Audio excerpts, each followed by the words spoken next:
All right, it is 6 p.m. Go ahead and get the Battleground City Council study session underway. I believe we have Mark Ursig presenting. Is that correct? Or is that? Oh, Chief Lynn presenting. Take it away, Chief. All righty. For each of the, for the mayor and deputy mayor and city council, also on your podium, we left you the municipal codes for all the surrounding areas that pertain to the same subject. So I wanted to make sure that you also had that in case you wanted to refer to it, but we'll try to capture everything here on the PowerPoint. So the first slide is, there we go. First slide is our current language. And without boring you, basically this language has been in effect for about 25 years. I think it's had one small update to it, but basically what the code language says is if you are going to drive have a trailer, RV, boat, that it is to be behind the front of your house. No driveway parking, no on-street parking, no parking in the grass areas, etc. In springtime, we were asked to begin looking at this. In July, the CSOs, I'm sorry, the code enforcement came under the responsibility of the police department, and that's where all this starts to come into effect.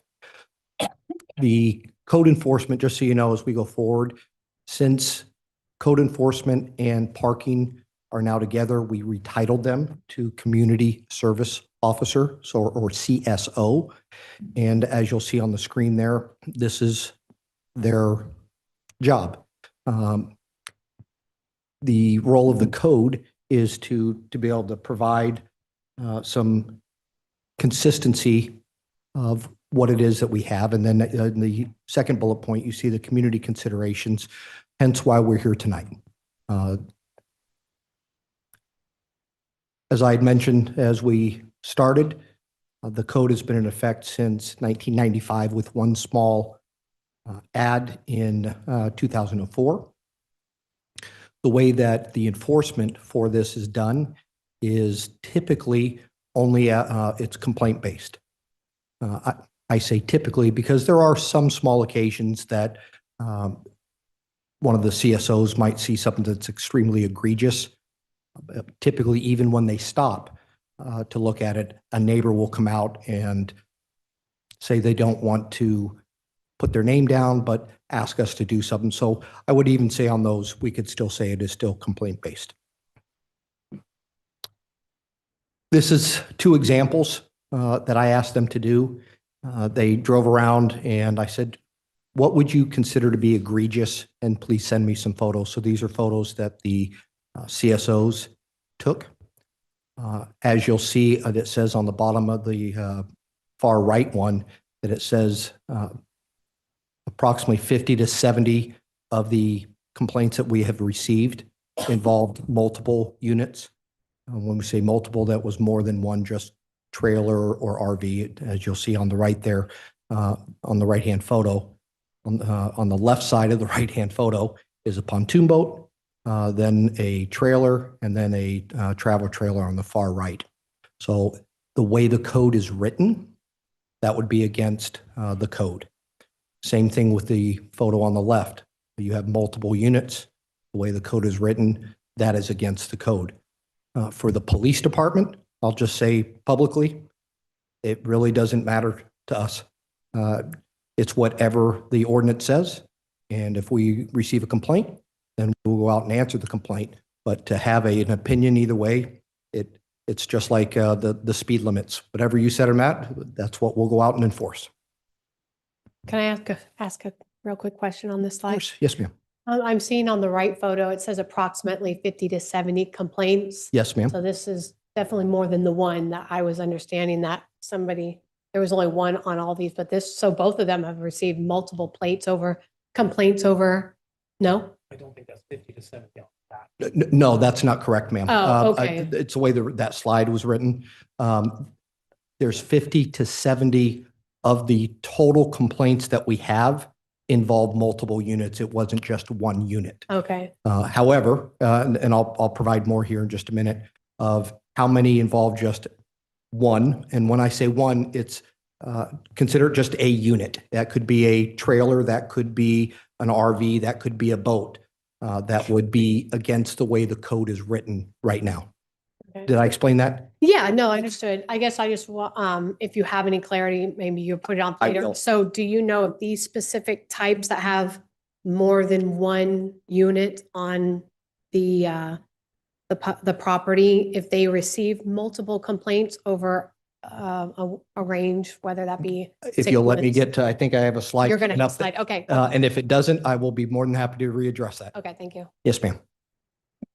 So I believed one of the things is to just kind of give you an idea of what it would look like. This is one where two different homes where we received a complaint. And I said, well, what does it look like after you address this? The photo of the screen that you'll see, I'm sorry, the slide that you see in front of you. This is now that the RVs have been parked behind what would be considered the front of the house. So that would show this is what it looks like if the residence is in compliance. Typically, when a complaint is received, as soon as that case comes in, it's entered into our system. We generate a notice to the resident telling them that we received a complaint. That is then followed up on by the community service officer. They'll go out and look at the property. And they'll look and see if there's a violation of the code. If there's a violation of the code, they'll write a written warning notice and letting the resident know that they have 30 days to come in compliance.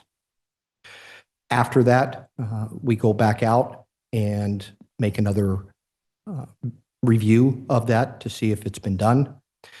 Ultimately, from where I stand, our job is to just try to get compliance. It's not about trying to generate fees or anything like that. It's to handle the complaint. There are, as you'll see on the far right, there are things that we can do, including assessing daily fines. The residents can have be subject to abatement. These are all very, very extreme, but certainly the code allows for that. And now here we are to talk about what that code should look like. So to answer, Councilmember, your most of what you said, out of the 427 violations that were noted, 359 of them had multiple issues. So that typically was a boat and an RV or a trailer and a boat. So we know that most of them had multiple issues. I asked him, can you break that down more? What does that look like? So out of all of the ones, out of the 427 of them, 326 of them, the sole complaint for the violation was that it was parked in a driveway. And so the way the code is written right now, that would make it against the code.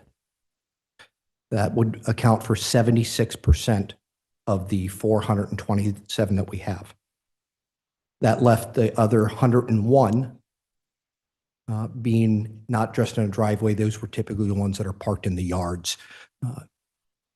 Depending on who you listen to, many of the people who would complain felt those were the more egregious ones, that they were parked in yards, not on a impervious surface, and certainly if it was just by itself. Then what we did to answer those, we looked at the top ones that were either typically on non-impervious surfaces or had multiple units. and they sent out warnings to 127 of that first group. Of that, and that was done in Q4 last year. That would have probably been done around November, December. Out of the 127, 65 people came in compliance. And what that means was the community service officer went back out, said, yep, the violation no longer exists, and they took that off their list. 48 of those had not been done yet, just bandwidth. We just had not got out and followed back up on those. 14 they considered to be non-compliant. Non-compliant just means that they had not moved it to make it allowable under the code. So of those 14, they received a fine. I believe to this date, only one paid. And since that, since the moratorium that was issued on here at council, we refunded that money and everything has been put on hold until this council decides if they want to make some amendments. Trying to give you this text all in that on that screen. Basically, that screen provides you what this handout does. As you'll see, it's almost 50-50 of surrounding cities that will allow a RV, trailer, boat, what have you, to be parked in the front. And when it says front, some of the cities say it can only be on a driveway. Some of the cities will say that it depends on the topography, if I'm saying that right, or that the side of their house physically does not allow them to have a vehicle parked over there. So we tried to give you a snapshot of everybody else and what it is that they're doing so that you can come up with a determination of what, if you see any changes that you'd like to make, what some of the other cities are currently doing. Then you have some options. These are areas that we pulled out of the surrounding cities. So to just kind of give you a Reader's Digest, some of the cities have, if you wanted to look at options, one, obviously just leave it as is. That is an option.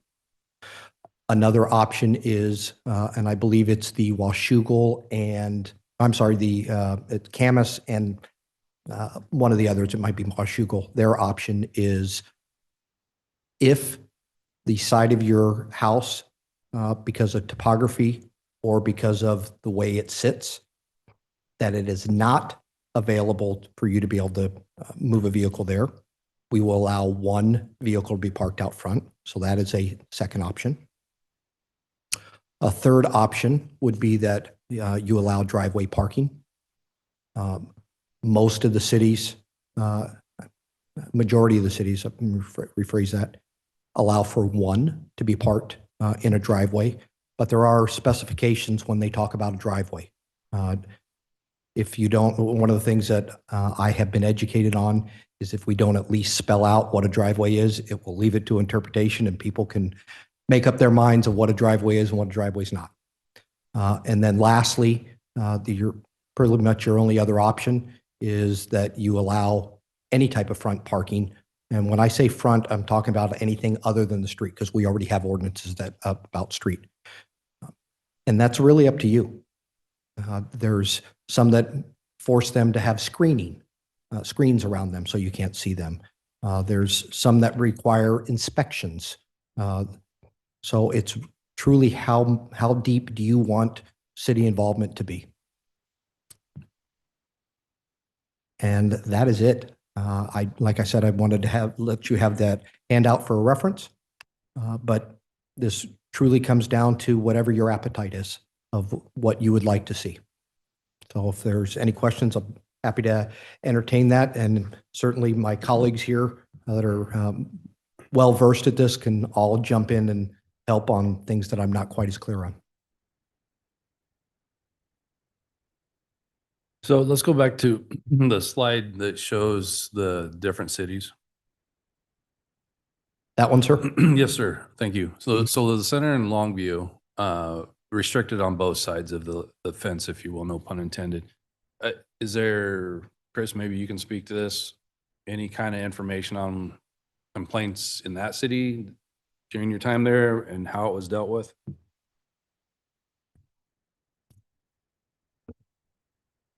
I wouldn't be able to quantify that regarding this issue of parking RVs and trailers, but their code doesn't allow for it at all. Okay. I think most of our complaints, honestly, if I had to, it was regarding garbage. Garbage. Yeah, because they have alleyways that are shared tubs, and so the majority was that. I've got another one, but I'll wait for round table here. Chief, one number that I didn't see in there, out of the, I think it was 427 complaints and violations, I believe total. Yeah, how many of them, and you might not have this information at hand, and that's okay too, but how many of those residences received multiple complaints on one residence? Do you know that answer? That I do not have, and Ms. Ferrer had asked that, and I failed to address that. I don't have that. I can get that because as the complaint comes in, a case number is assigned to it. So that if nothing else, I have a tracking that I can say, what are we doing with these? So there are certainly a quantifiable number that has had multiple people that have called in. And the reason I know that for certain is from meeting with the community service officers who have said, even while out there, I had several people come up, or on this particular one, only one person complained. So I would say the vast majority are single person complaints, the vast majority.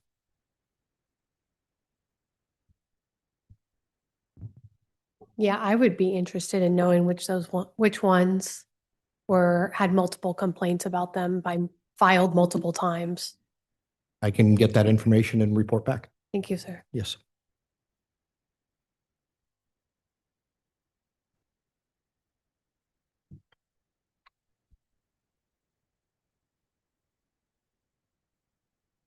I just wanted to say thank you. I appreciate all the information that was presented. I appreciate the preparation of this package. And I appreciate, all of the facts and percentages that were shared. I think it's very, very helpful when making a decision like this to have as much data as we can possibly have. So I just wanted to tell you that I appreciated you putting this all together for us. Thank you, but I would be remiss if I didn't tell you that the people all sitting at this table all weighed in on it. So they all get a tip of the hat. Great. Well, thank you all. Thank you. Thank you. Yeah, I'll echo that. Thank you all for putting all this together. My only thought or concern is this is a lot to go over and chew and digest tonight, and this is supposed to be a business item at the end of the evening. And yeah, that's my only concern. So we have some other ordinances that, people have talked about throughout the years that seem to go unnoticed as far as the beautification of a house. So a couple of them I'll bring up are noxious weeds, sidewalks that are damaged due to tree roots from the trees that were required to be planted by the city, things of that nature. What kind of complaint system, what kind of numbers are we seeing on that? Do you have any kind of rough ballpark on that? I do. Okay. I took over like I said, July. So we've had them for 5 months, 6 months. And there was a change in the system. And it's important to note, at that time, there was only one person that was handling all of code enforcement. So when that one person came over, said, okay, let's sit down and let's talk about where we're at. When that person came over, they had 237 cases. It's almost impossible for one person to manage that. The decision that I made, right, wrong, or indifferent, was took the priority off of parking and had them start addressing this backload. That backload, Councilmember Munson, was Yes, all of what you talked about. It runs the entire gamut. I'm happy to report that as of a week ago, we have that down to 80 of cases that we have and are still prioritizing those. But some of these cases are already in the legal system and require judicial actions to move forward. So some of those are going to move very, very slowly. I have already put together some of what you could see as the improvements of what they've done. I would say, again, the vast number of those 237 that we've resolved was through compliance. I'm a big believer in, we go out and make sure they understand and then work with them before any fines have to be assessed. We have some that we've had to assess some fines, and we do have a few that I have already logged that they are not, they have not, let me phrase that, they have not done anything to help. Those are the ones that the process now, we do have something that Kristen was able to get into place that gives us an additional mechanism to try to get additional compliance. So I guess that was my long answer of saying we have a whole bunch, and some of the homes were in such disarray as some of the photos that we've taken of them will document. All right, thanks, Chief. Yes, sir.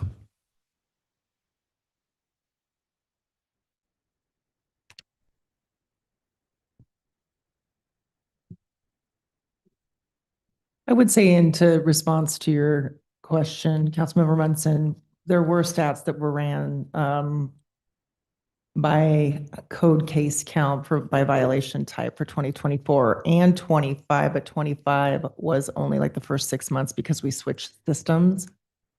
It went from a system called 311, but we do have those stats. By and large, if you look at the weekly update that we send out, animal complaints are number one by and large. And I'd say the parking when it comes to private property runs in there about third or fourth. But we're happy to send that information along if you'd like to have it.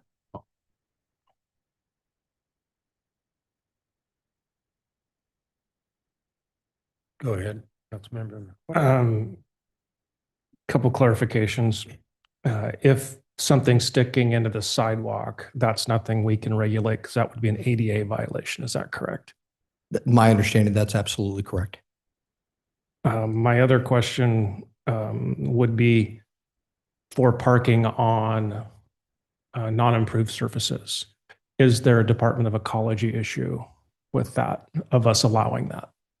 There is a issue that goes beyond my expertise, and when I have those, I am happy to punt them because I don't want to get that part wrong. I just don't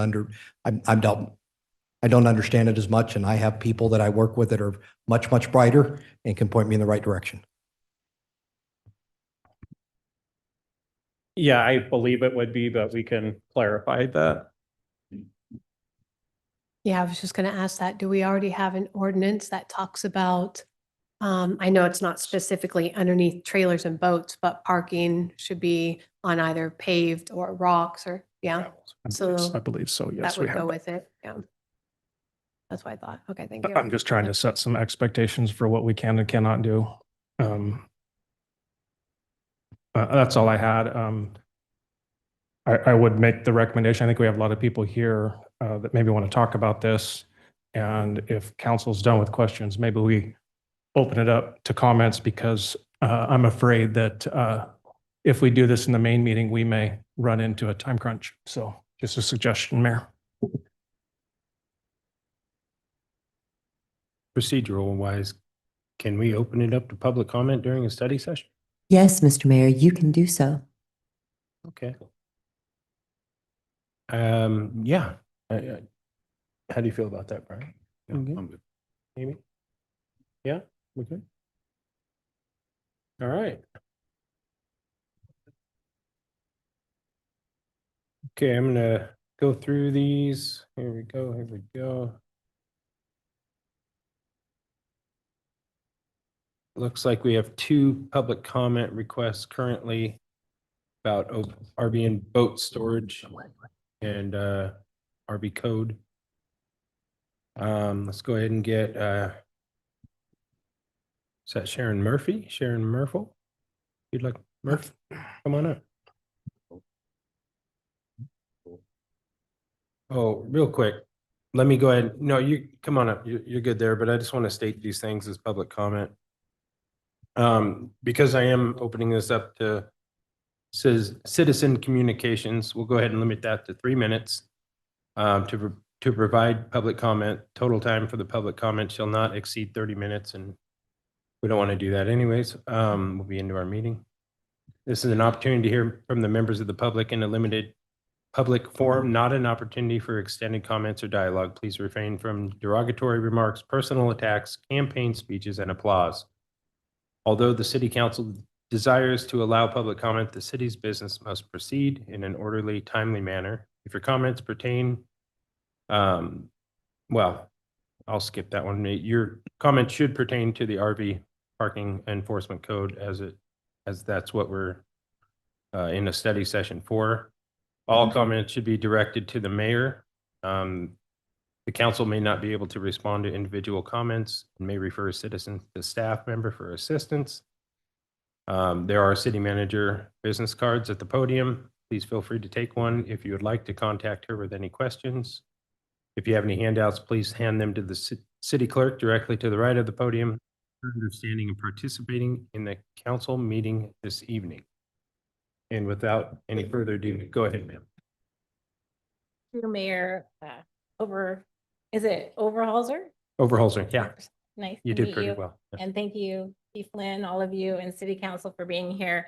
I am grateful that you're taking the time to hear us and address these laws. Mine is a little bit different, but I want to tell you a little bit because while we're doing the code, I'd like this added to the code. I know y'all love Battleground as much as me. I want to share a little bit about this is my husband, Paul.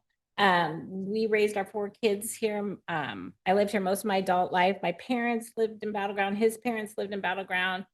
My children went to school here. My grandchildren live here. 2 of my adult children actually have careers in Battleground. We have a business here, so we love Battleground. And so I know we all want to make it beautiful and safe, and that is part of my reason for coming here. I love Battleground. I really do. And my brother is the reason why we're really here. Since December, with all these complaints coming, we were also one of the violations. He served his country as a veteran. He actually moved to Battleground, settled, and worked for the Battleground Post Office. So you see where I'm going. We love Battleground.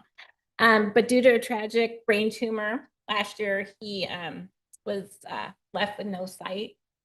And he was forced to quit his job at the post office. And he lives in did live in an RV on our property, 1 acre behind not only my house, my shop. So my house, my shop, his RV.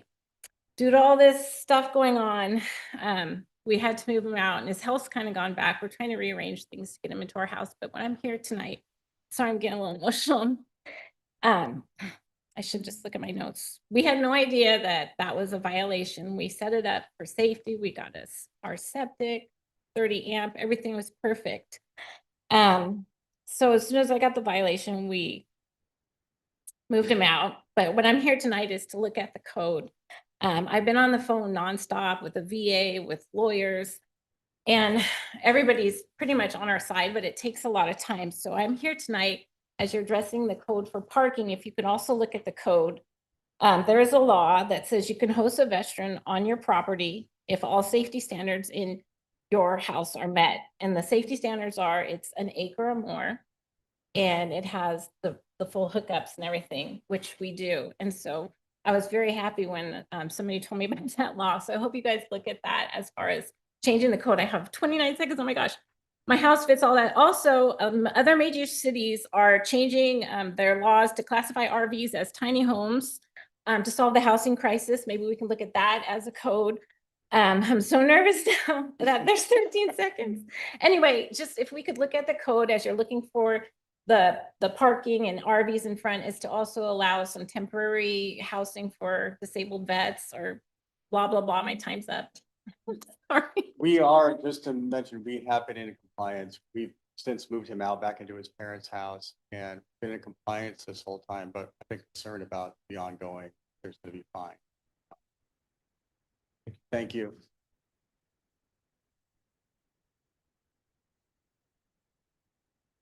Right. Jim, right.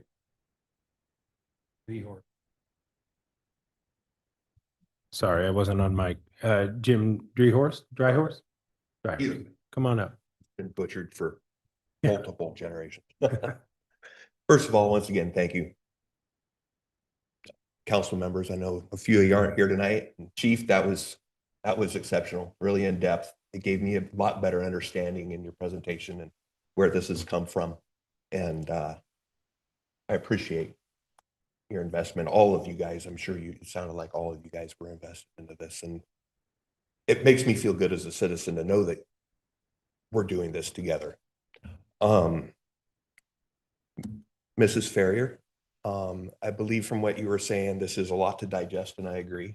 I was kind of hopeful that we were maybe going to get an idea on where this was going to go tonight. And from what I get, it's probably going to take a little bit more time to get this ironed out. I agree with that. Let's get this right. I complied. My trailer is in storage. It's costing me money to have it in storage, but I'm willing to take that and put my own personal money out to stay in compliance while you guys get this right. This is important. The vagrancy issue and the what would you say, the issue of having multiples. I want to make sure that we're not stepping on any toes, but I also want to make sure that we're not going over and above and creating not as many boundaries as we would need to keep us a nice place to live and not a shanty house in per se. So anyways, that's what I wanted to say. I wanted to say thank you. Good job, Chief. I appreciate it. And I look forward to see what happens. Thank you.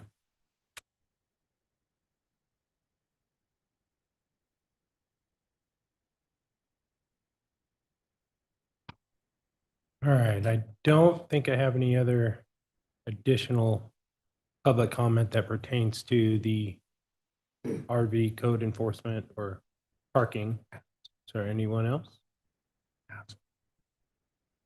Come on up. A little slow. And just please state your name. And I'm place- Alex Reinhold, 2109 Southwest Fifth Street, lovely battleground. Couple of things I didn't hear that you didn't, well, maybe you covered them earlier, but for people who are using an RV as a way to get around the accessory dwelling unit ordinance, or they're running an Airbnb out of it, I assume that doesn't come under the parking thing. That's a different kind of enforcement, correct? Okay, so otherwise, as somebody, just Joe Schmo who lives in the neighborhood, I do own an RV. It's parked off site. But, if you're going to park something in your driveway, I don't have a problem, with like one thing, as long as you're not blocking anything and all that kind of stuff. And the only thing I don't see is typically when I take my RV to go somewhere, I'll bring it to my house a day or two beforehand, park it in the driveway so I can load all my stuff in after work, take my trip, come back, and a day or two after to unload, put stuff away. So I would hope somewhere in there would be a little lenience for, a few days here and there so you can load and unload before, the hammer comes down on you. And I also have one of those houses that was approved by the city that cannot park an RV. I would literally have to dig the whole house up and move it 5 feet one way or the other. And that's an impossible cost for an RV. So maybe something for homes that are approved that don't fit the ordinance that can't put anything in the back would be also helpful for some folks. Just another suggestion there. Thank you. Thank you, sir. And just for clarification, we do have some allowances for Loading it up. shortened period of time for load and unload, correct?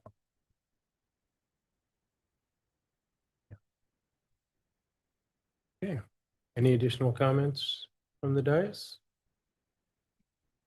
All right, hearing none, I will go ahead and close this study session. And we will reconvene at 7 p.m. for the regular scheduled meeting. Thank you.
All right, I call this meeting of the Battleground City Council to order. The time is 7 PM on February 2nd.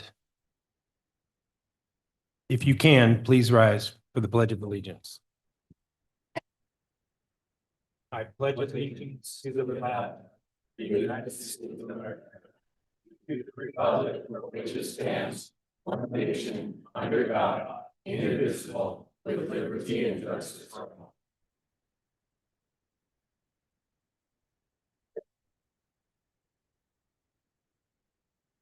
All right, we'll go ahead and take roll call, please, Liz. Mayor Overholser, Present. Deputy Mayor Vale, Present. Councilmember McCoy, Mostly here. Councilmember Ferrer, Present. Councilmember Munson, Here. and the clerk received notice that council members Bowman and Kuipers would not be present this evening. So I'll make a motion to excuse Councilmember Kuipers and Bowman from the meeting. Second. All right, a motion by Councilmember Ferrer, second by Deputy Mayor Vale. All those in favor? Aye. All opposed? All right, passes unanimously. All right, moving on to the agenda. Does any council member wish to amend the agenda this evening? I'll motion to approve the meeting agenda as presented. Second. All right, motion approved by Councilmember Ferrer, second by Councilmember Munson. All those in favor? Aye. Aye. Any opposed? Hearing none, motion passes unanimously. All right, moving on to summary reports. Are there any council member reports this evening?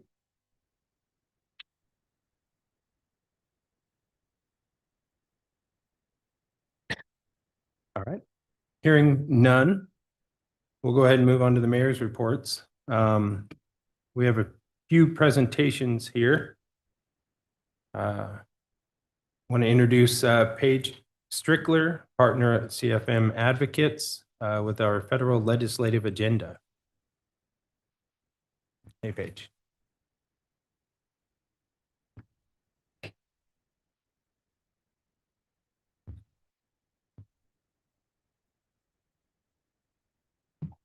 Good evening. My name is Paige Strickler. I'm a partner at CFM Advocates, and I'm here today to provide you an update of what is going on in Washington, D.C., and then go over your draft 2026 federal agenda for you to adopt later tonight.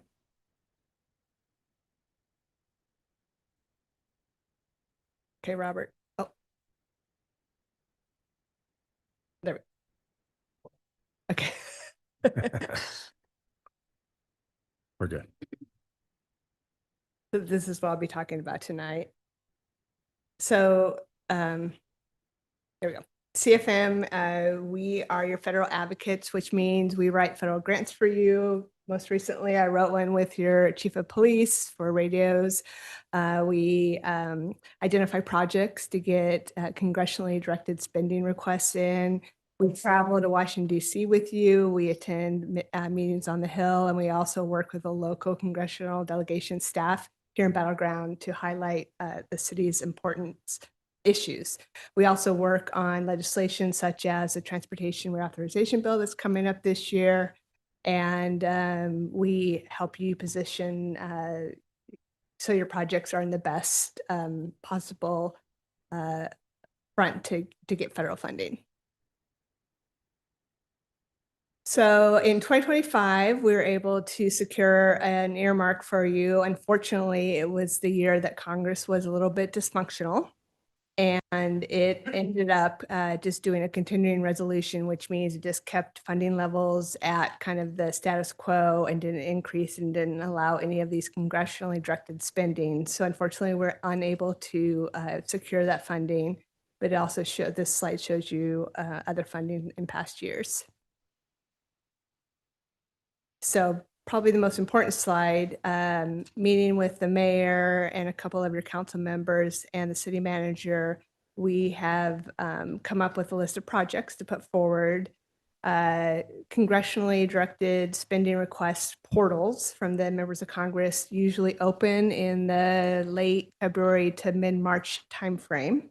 So there is time, but this is what we have learned that is of most importance to you. The first being Eaton Boulevard, to start reconstruction of that. For your police department, asking for money for radios, both mobile and portal, as well as dash cams. And then now that the planning work is complete for your downtown revitalization, we'll be going after construction funding for that. And then the last one is your wastewater transmission line. And I understand from your city manager that the alternatives analysis isn't quite complete. So we're going to have to play that one by ear a little bit. If there is one chosen before the portals open, we can go ahead and submit for that. If not, we'll put it on a future projects list. So we'll still talk about it. We'll still make them aware of why it's important, but we'll talk about it for next year's funding. This is probably one of the biggest reauthorization legislation that will impact Battleground because of your transportation projects. The reauthorization transportation bill is coming forward. It was supposed to be started in December, but as you may have read in the paper, there's been a little bit of dysfunction in the federal government.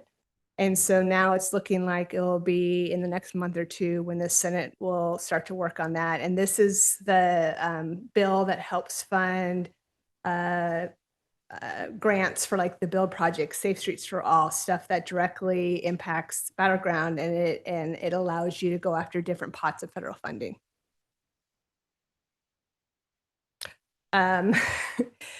So I don't know if you all know, but there was a special election held in Texas, and it's reduced the margin in the House of Representatives by even more. And so Speaker Johnson has a very slim margin to get anything passed, which is making it that much more difficult to fund the current appropriation bills. And so what we want is last year's congressionally directed spending requests are kind of all in the pipeline, and there's still several bills, including the transportation one. And I mentioned this because it's the one that we really wanted to pass. So it's kind of the pipeline is cleared out. And so your Eaton project can kind of go to the top of the list. And I was checking my phone before I came up here, and the Rules Committee in the House still hasn't figured out how to kind of put this forward final passage. So I will work with Chris and let her know what's going on, but we're hopeful that last year's request will pass this week, which means there's a lot more opportunity to have new projects in the pipeline, so that really impacts Battleground. And with that, I'll answer any questions you have.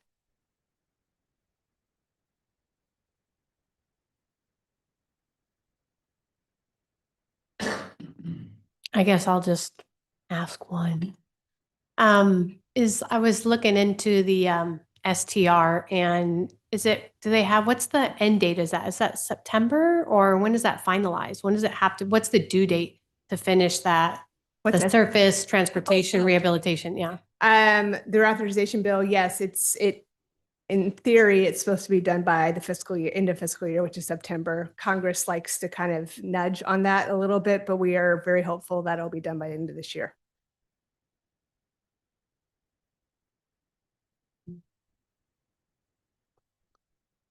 Go ahead.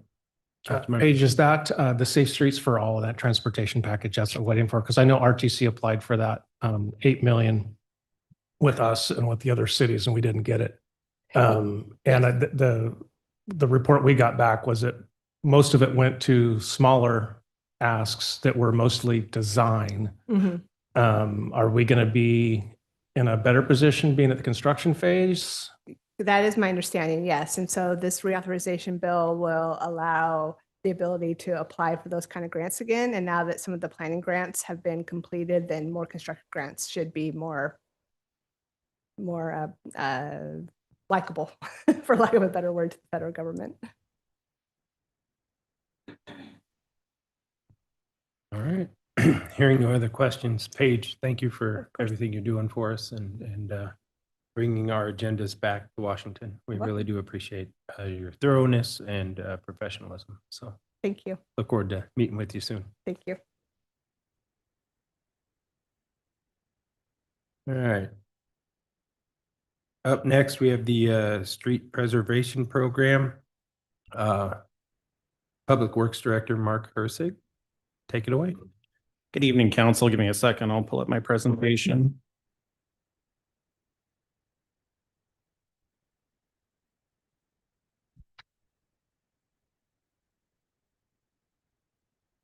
All right, so tonight we're going to talk about the street preservation program for this year. What I'm going to talk about is our street ratings, which essentially talks about the road's conditions, how our project's selected, just a summary of the work we did in 2025, what we're proposing for 2026, how we'll procure it, and then leave some time for questions. Just for a new council, typically I don't do the first two bullet points, but since we have new council members, I'll kind of go over that just so you can understand how the process works. So for our street ratings, so we re-rate the streets every 3 years. 2023 was the last time we did it, so that means we'll do it again this year. As of 2022, the city had about 88 miles of centerline miles of streets. 7 was arterials, about 17 in collectors, and then 63 miles of local streets. Overall, the city's PCI, and what PCI is, it's a visual way to rate the roads to tell you what their condition is. So we were at a 72, which is in the low range of good. You can see the chart over on the right that kind of tell you where all the roads sat. As part of that plan, we come up with different funding scenarios just to see how much things would cost. There's kind of 4 typical scenarios that are run. There's what's called an unconstrained needs, and that looks at if you had all the money in the world and you could spend it all on streets, what that would look like. If we were able to do that, it would cost us $22 million over 5 years, and that would raise our PCI by 11 points to an 83. The next one they look at is current funding. So that number was of 2023. We'd have to do 1.2 million a year. And at the end of the 5 years, we'd raise our PCI by a point. But at that point, we would have about 16 million in deferred maintenance. Another option is increasing the PCI by 5. That would have cost us 2 million a year. That obviously would raise the PCI by 5. And at the end of that, you'd have about 12.5 in deferred maintenance. And then the other is the do nothing option. Our PCI would have gone down 8 points. We would have had 20 million in deferred maintenance. Currently, based on where we're at, we're about 11.3 in deferred maintenance. Our 2026 budget is about $9 million. And then just something I always point out is the model is looking purely at roads. So a lot of our treatments, we have to replace the ADA ramps, and that cost is not included in these numbers. Our project selected. So first we look at the cost of different treatments. So on the low end, you do crack sealing. On the high end, you have to do full reconstruction. So we try to get into streets while they're still good, do the lower end cost projects, make sure those roads don't fall apart. And then as you get those preserved, you can move on to the bad roads and fix them, which cost way more. So everything gets put into a model. That model spits out a recommended treatment based on the budget and condition to maximize the PCI. Like I said, the strategy is to maintain the good roads and tackle bad roads after. Staff uses that model as a base, but we try to maximize the budget. So we'll kind of pick and choose, and then we field truth the model just to make sure everything's still the way it's calling it. So in 2025, we did work in the southwest area of the city. We essentially did a Cape Seal in Winchester Ranch and a portion of Horse Thief Canyon. And then we did a slurry seal in the rest of Horse Thief Canyon. As part of that, we replaced approximately 50 ADA ramps. So with all of that, that was a little over $1 million. For 2026, first step is we're proposing the reconstruction projects that we've talked about. So that would be Northwest 20th from Onsdorf to Main, Southwest 20th from 6th to Scotton, Northeast Grace from 10th to Main, and then Scotton Way from 503 to Parkway. There's approximately 55 ramps that will get replaced as part of that, and the total estimate is $8 million. Next up is mill and fill. So selected 5 projects for that. So the portion of 20th that's getting reconstructed, we're gonna do on both sides of that. So Main to 6th Street, and then Scotton Way to Eaton. So when all of the projects are done, that full stretch will be completed. We're proposing to do Eaton from the west city limits to approximately 20th Avenue. Will be a little bit short of that. Part of that will get improved with the Eaton project, so we don't want to, waste money and replace something that's going to get replaced. Just to be aware, there is a gap in that section that is not under the city's jurisdiction. So we'll talk to the county to see if they want to do that stretch while we're doing ours, but that part's not under our control.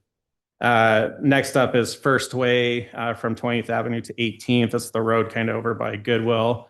And then Salmon Creek Bridge on Grace. The structure is concrete, but the top is asphalt, and that's falling apart. So we'll be mill and filling that to take care of that. There's about 8 ramps in that section, and our estimate's about $800,000 for that work.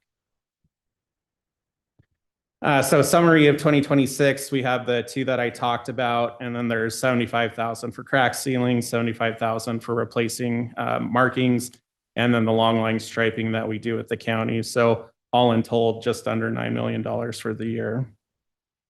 For procurement, we have interlocal contracts. So we hire Clark County to do the striping. So they'll do that again this year.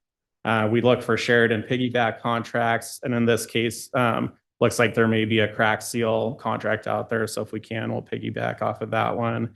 And then for city procured, we'll do the reconstruction project. We're going to look at bidding all of the 4 roads together, but do them as a separate schedule so individual companies can get different sections. And my concern with pooling all things together is if an $8 million project knocks a bunch of companies out because they can't do it. But a couple of the smaller roads, you might be able to get a good contractor that can do it for cheaper. So trying to maximize the savings for that. And then the mill and fill will be included in the reconstruction bid in the proper location. So out on 20th, where we're doing mill and fill, we'll include it with the 20th Avenue bid because of, being in the same spot. So try to save money that way. Any questions?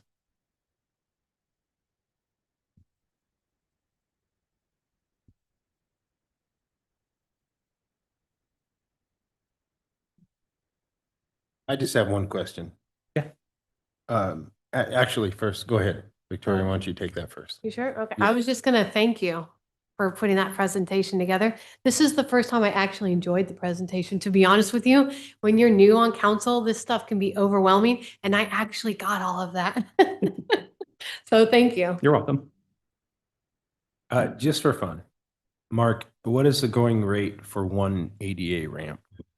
So last year's contract, we replaced 50, and the overall contract was about 490,000. So we're about 10 a pop. 10,000 per ramp. Yeah. And that includes all that. There's traffic control and various things that go into it, but that's the number I've been using for our estimate based on that cost from last year.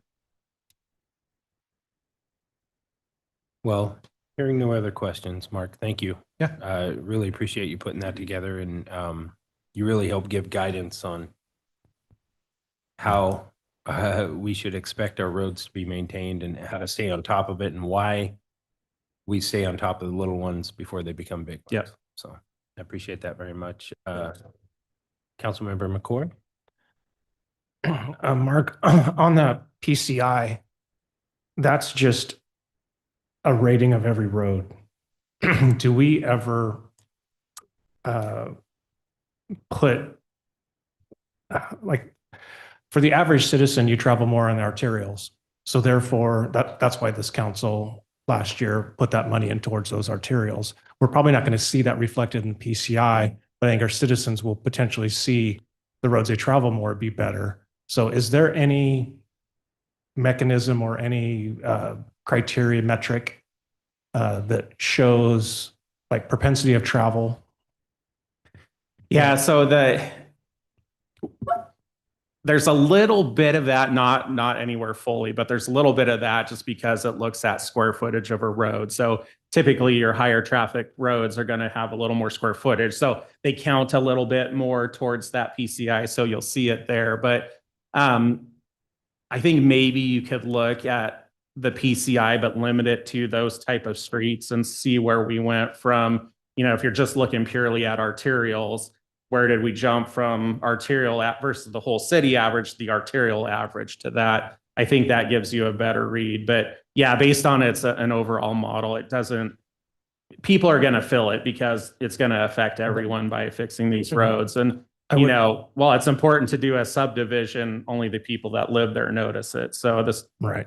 I would be very interested in that number of the PCI of the arterials, all of them, before this investment and after, and maybe track that going forward, just as a metric, because for those of us that live off of 20th and haven't had any fillings replaced, it'll be a welcome addition. So thank you for your work on that. Yep.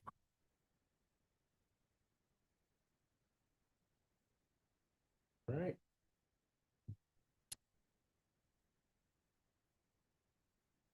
All right, we're going to move on to the citizens communication portion of the meeting. And I will open the meeting up for citizen communication.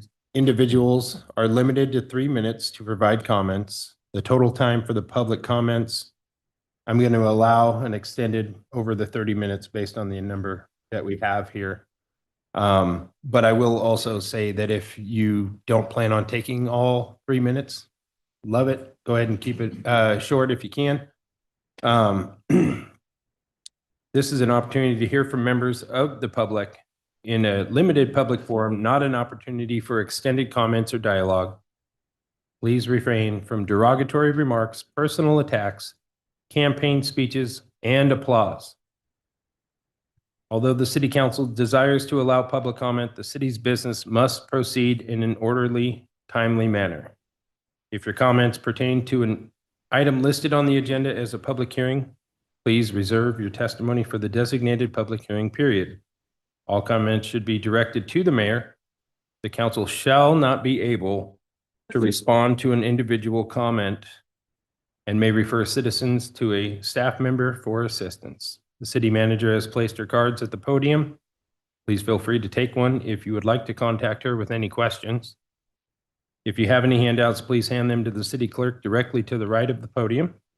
That's Liz over there. And thank you for understanding and participating in the council meeting this evening. Liz, do we have any members on Zoom that would like to provide public comment? No, Mr. Mayor. Okay, thank you. All right.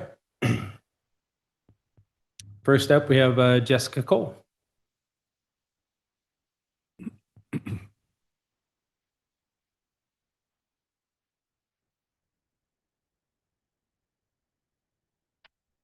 Hello, Council. My name is Jessica Cole. I wanted to address something that concerned me at the last council meeting, and that's how the staff were treated. During the meeting, staff were publicly challenged on issues that should have been discussed privately and in advance, including questions directed to the finance director, the city clerk, and legal counsel without adequate time to respond. In each case, staff responded with professionalism and care. Unfortunately, that same professionalism was not shown to them. City staff implement the decisions this council of this council. They ensure legal compliance and they keep the city functioning. When concerns arise, they deserve to be addressed respectfully and through appropriate channels, not unexpectedly and publicly in ways that undermine their credibility or place them in an impossible position. Battleground has strong, capable staff, and they make this council look good. If staff are routinely subjected to public criticism or surprise accusations and unrealistic demands, we risk losing good employees, and that harms the entire community. I urge the council to reflect on its conduct and to model the same professionalism and respect that staff consistently demonstrate. Leadership is not just about authority. It is about how you treat people, including those who do the work. Thank you. Thank you, Jessica. Next up, Kate Lope, Reverend Kate Lope.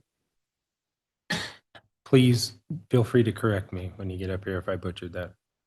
My last name's Lore, Kate Lore. Lore, okay. Thank you. Good evening, Mr. Mayor and council members. Thank you for this opportunity to speak. I'm here tonight to raise a concern about the lack of due process and transparency that occurred at the last council meeting held on January 20th.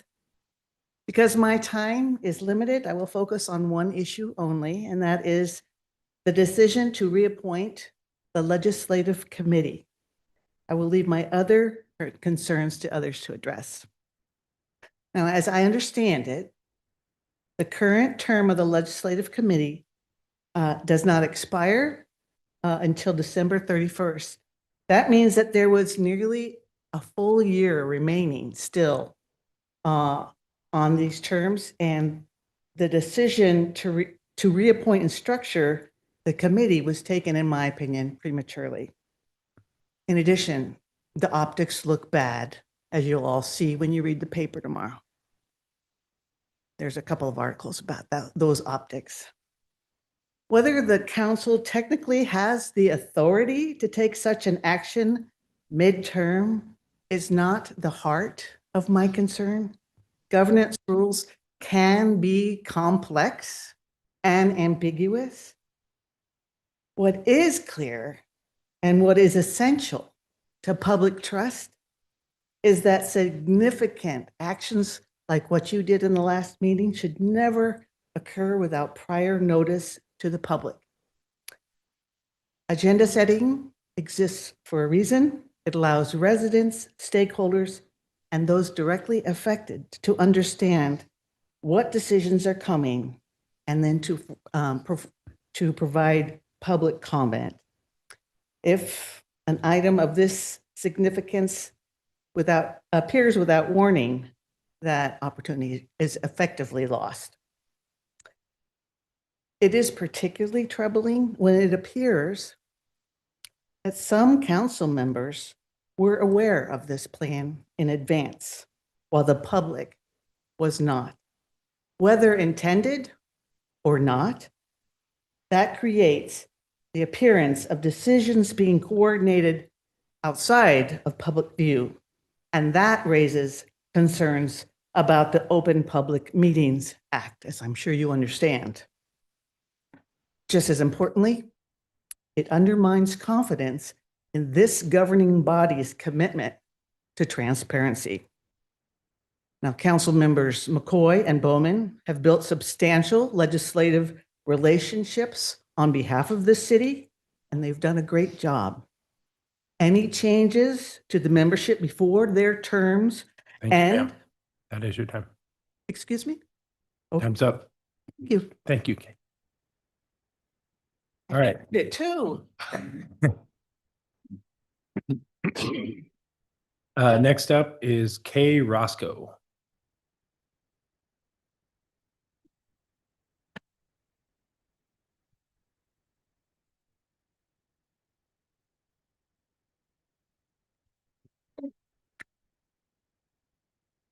Good evening, Mayor, council members.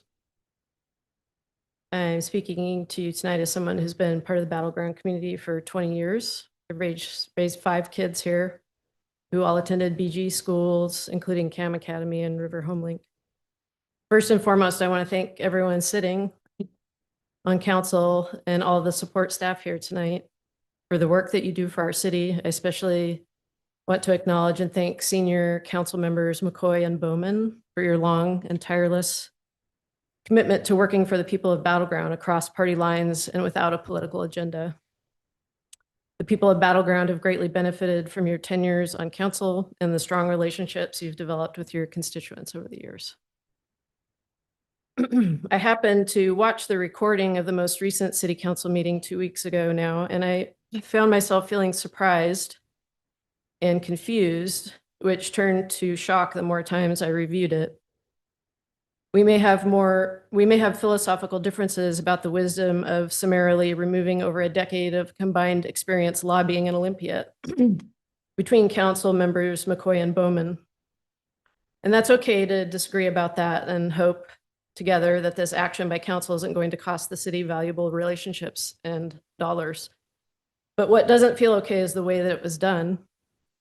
As councilors McCoy and Bowman both pointed out during the last meeting, important stakeholders, including council members, the city manager, and the general public, were not notified in advance per the agenda or otherwise that this move would be taking place, thus removing all opportunity, public comment, and legal review in advance of voting. This is undemocratic and violates the spirit and potentially the law of the Open Public Meetings Act.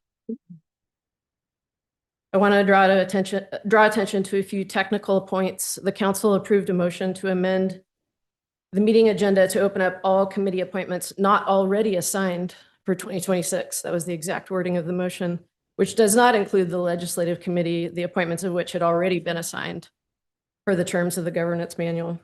And number two, the governance manual indicates that said legislative committee serves 2-year terms while other in-house committee terms are expressly associated with the mayoral term per the governance manual.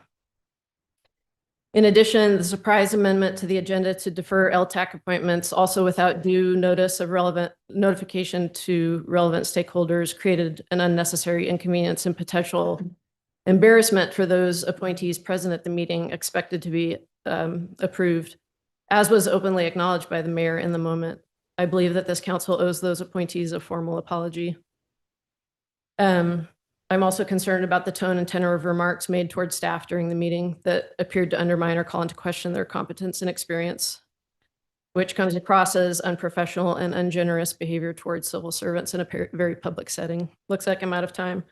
Thank you. Thank you.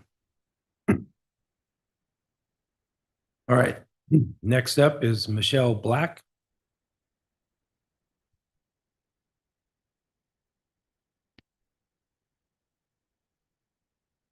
Good evening. Thank you for allowing me to take the time to address all of you. I too am here to express my disappointment and frustration regarding the council moving forward with voting in new members of the legislative committee without this being on the agenda or giving the public an opportunity to make comments. It was clear to me that you weren't sure if this vote complied with the rules of the governance manual or required public comment. And you were even given a couple of viable options to either keep the current members on the committee until after the current legislative session or table the topic until this week's meeting. But instead, you chose to move forward and ratify the vote to create the new committee. It was very apparent to me that some of you, particularly you, Mr. Mayor, seemed really uncomfortable with the decision, yet you chose to do it anyway. As a Battleground voter and in a time where people already have a distrust in government, moves like this make voters distrust our elected leaders even more, and that's really a shame. A very simple and more honest choice would have been to move the vote to the next meeting, allowing transparency and public commentary. I really hope that next time you'll do better because we're in a climate where there's a lot of division among the parties. And I don't really see this as a left or a right thing. I see it as the public's opportunity to make comments. And the fact that you went ahead and you ratified this vote was really, really disappointing. So I hope next time that doesn't happen, but I appreciate your time. Thank you, Michelle. All right, next up Ali Strapazon.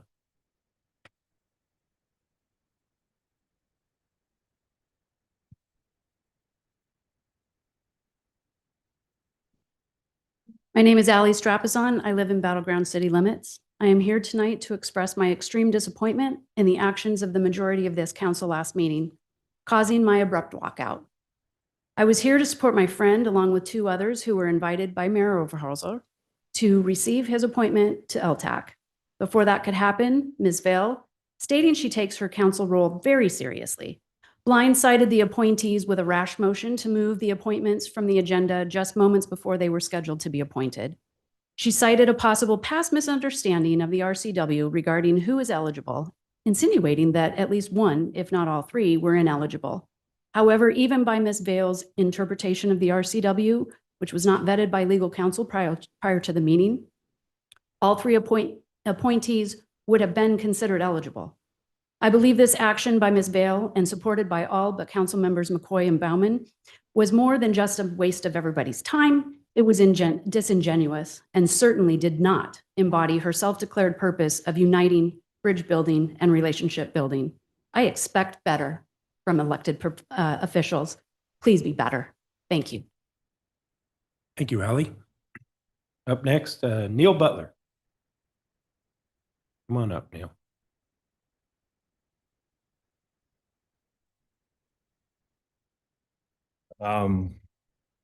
It's just, I guess it's just a public flogging.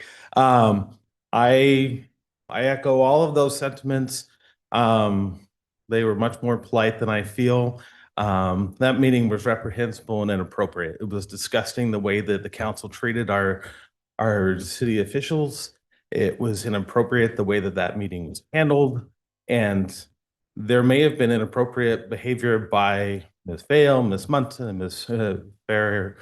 But ultimately, Mayor, you are the one who is in charge of this dais, and that you bear the responsibility for what happened in that meeting. And unfortunately, as much as they were, the community was disrespected, the people who were initially to be appointed to the LTAC committee were disrespected, and that our city employees were disrespected in public, that a private apology is not good enough. We expect more out of you. We expect you to do what you were elected to do, and that's not to disrespect the voters and to treat this like some sort of game. It's not a game. It impacts how we live in our community. It impacts what we do, and we expect you to do the right thing, even when it's uncomfortable, even when it feels like you're unsure. There's always time. Nothing is so pressing that you're not able to think through things.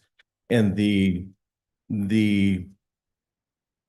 apparent collusion between other counselors as they sat there and discussed this out of the meeting, and the ability to avoid open meetings is just upsetting. We expect more out of our council, and we expect you to do better with that. Thank you. Thank you, Neil.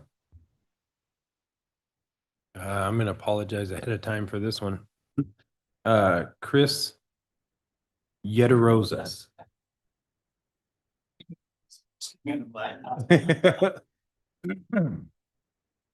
Good evening, Mayor, members of council. I appreciate the opportunity to address you all this evening.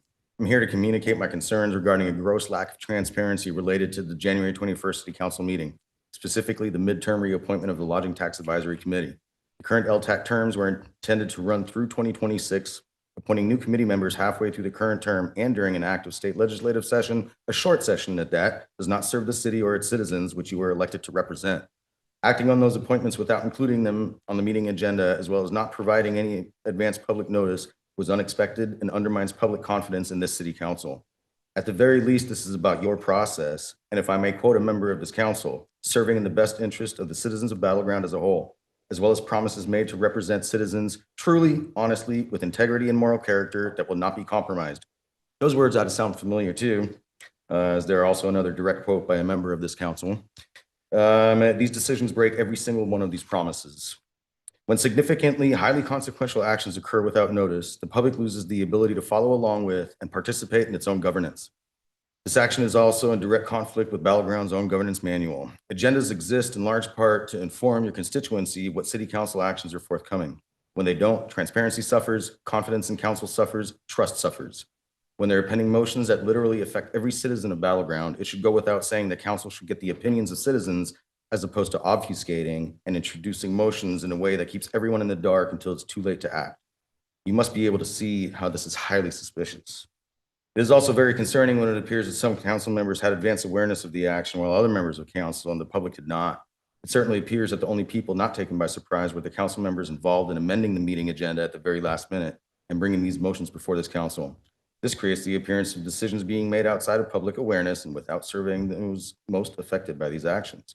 It also creates the appearance of some council members flouting the Roberts Rules of Order with intent. Council members Troy McCoy and Shane Bowman have spent considerable time and effort establishing, building, and nurturing important relationships with both state and national legislators. There are no effective substitutes for these types of relationships. Councilors Bowman and McCoy have contributed much meaningful legislative work, and changes affecting that work deserve open discussion. I implore the council to recommit to transparency, honesty, integrity, and moral character. Your words. I ask the council to use the agenda as intended, provide clear and timely public notice, and allow public input before decisions are made. Your process should be reconsidered. City council is intended to be apolitical. During this time of unprecedented divisiveness, I beg this council to act in ways that help this community heal instead of exacerbating the problem. Thank you. Thank you. Up next, Eric Young, you? Yeah, that's got to be you, but I might note I'm terrible at reading handwriting, by the way.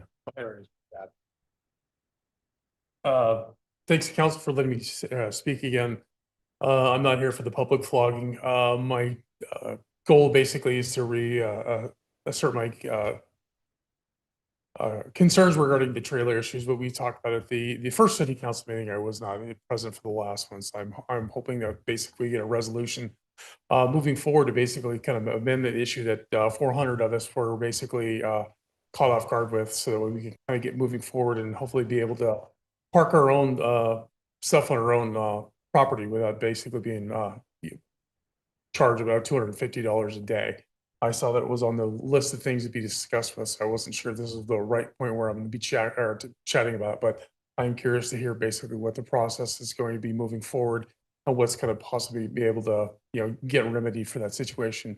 I do appreciate the stay for the penalties and everything that were taken into effect, because it allows a lot of us to basically try to get some things done instead of basically having to emergently either try to basically dispose of property or basically go place or put property on different areas or having to pay for storage. Hopefully this gets squared away, so that way, we can go back to just kind of living our lives, having our own stuff on our own land. All right, thanks. Thank you, Eric. Next up, John Polos. Thank you very much for letting me speak, Mayor, Council, staff, and citizens. 55 years in Battleground, Washington, not going anywhere. I'm here to help you. I am, tonight I'm going to discuss a regional issue that directly affects Battleground. Some of you know I've worked on it. It's the I-5 Bridge Columbia River crossing issue. I'm involved in it for one and only one reason. I'm trained to do it. I attended civil engineering school at Oregon State, Portland State University. Graduating in the structural engineering branch, I studied under Professor Tom McKenzie, the Frank Lloyd Wright of bridge design. We're all saying, people are going around saying, well, how do we tear the I-5 bridge down? What do we replace it with? Blah, blah, blah. That's the wrong question. The right question is, what is the best solution for interstate transportation in the Portland-Vancouver corridor? The best answer would be more Nike, Intel, and Boeing jobs in Clark County so you don't have to use it as much. But we don't have that yet. So I'm going to be discussing each of the issues. And at the end, I'll give you my engineering reasons for it. By the way, I'm also a registered professional engineer currently in the state of Washington. First, I-5 bridge. It's a truss bridge, very strong. There's a debate in engineering whether it's going to last 50 or 100 more years. Don't tear it down. Do not rebuild it. That's my conclusion. Next item, light rail. And this is no engineering thing to support this. Looking at how it will affect me, I am totally opposed to light rail coming into Vancouver. I see no real benefit to me in any way, but that's a personal decision. Lastly, a lot of talk on a third bridge. A lot of people want to build it, Kamaswashugal, which isn't too far from the 205 bridge. My solution, I've already designed the I-305 bridge. I'll let the citizens look at it for a minute.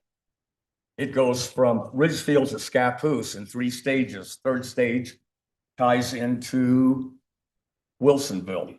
First thing that'll happen is you'll pull all the Nike and Intel people off of the I-5 bridge, lightening it up, pulling people off the 205 bridge, lightening it up.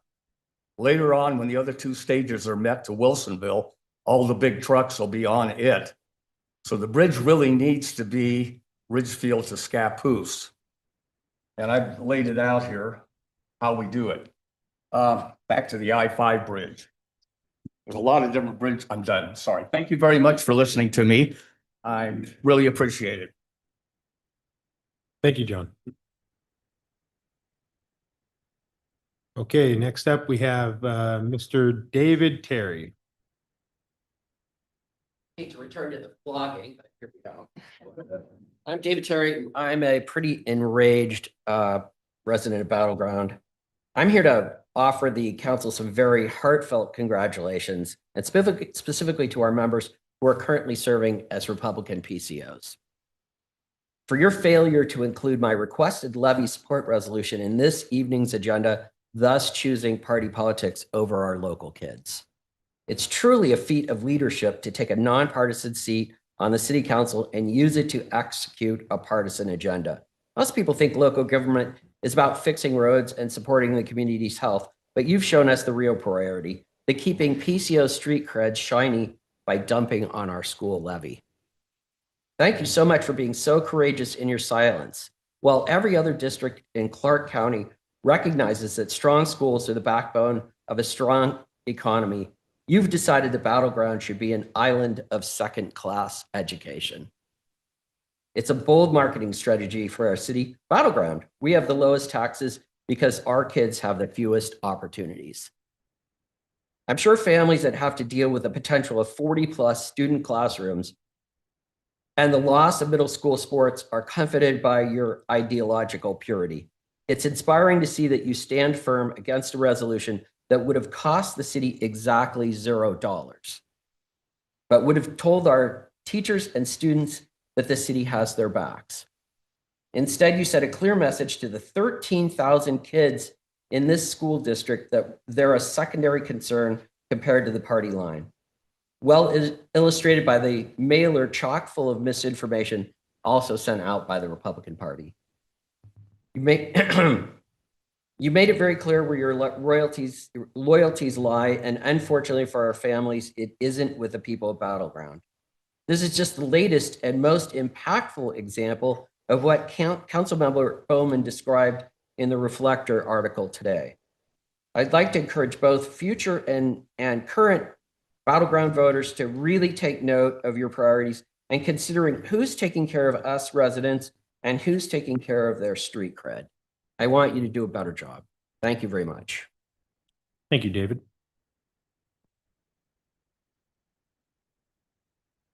Just for clarification, we received that request yesterday, so we didn't have time to get that in. Next up, Wynn Gersich. Come on up, Wynn.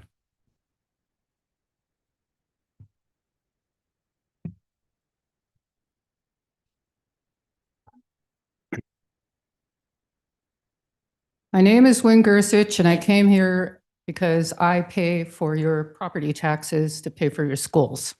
And I've been going to the school board meetings, and I've heard a lot of stuff that I was appalled.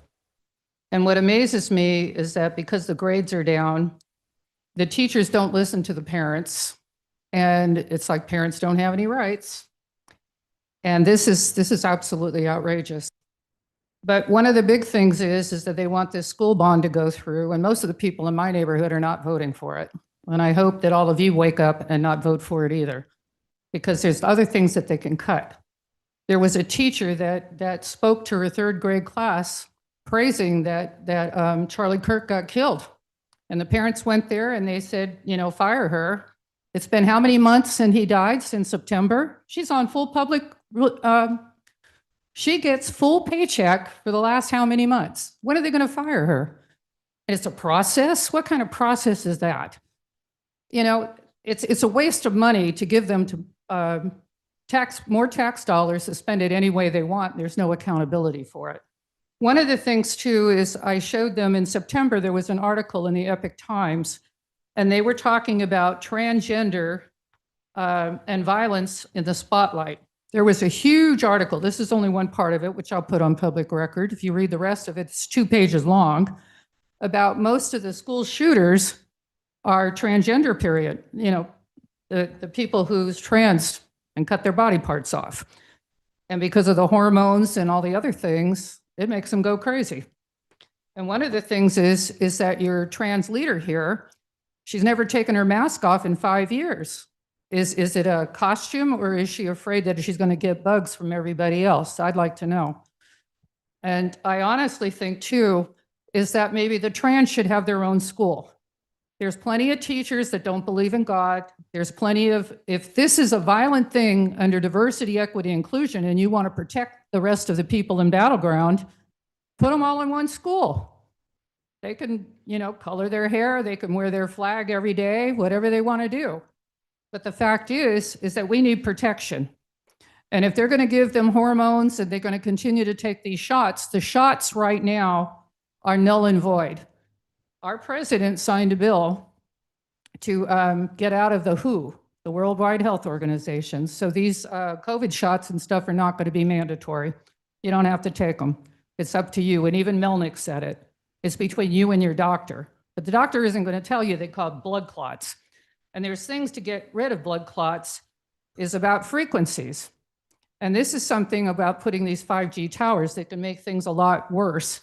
But also too, you can use frequencies like tuning forks. There's all kinds of things you can do to All right, Wayne, that is your time. Thank you.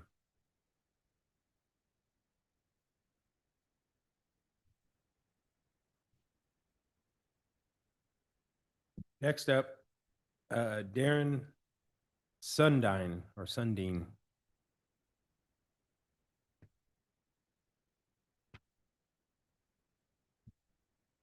Again, I apologize if the pronunciation isn't great. Spelled Sundine, it's pronounced Sundine, doesn't matter.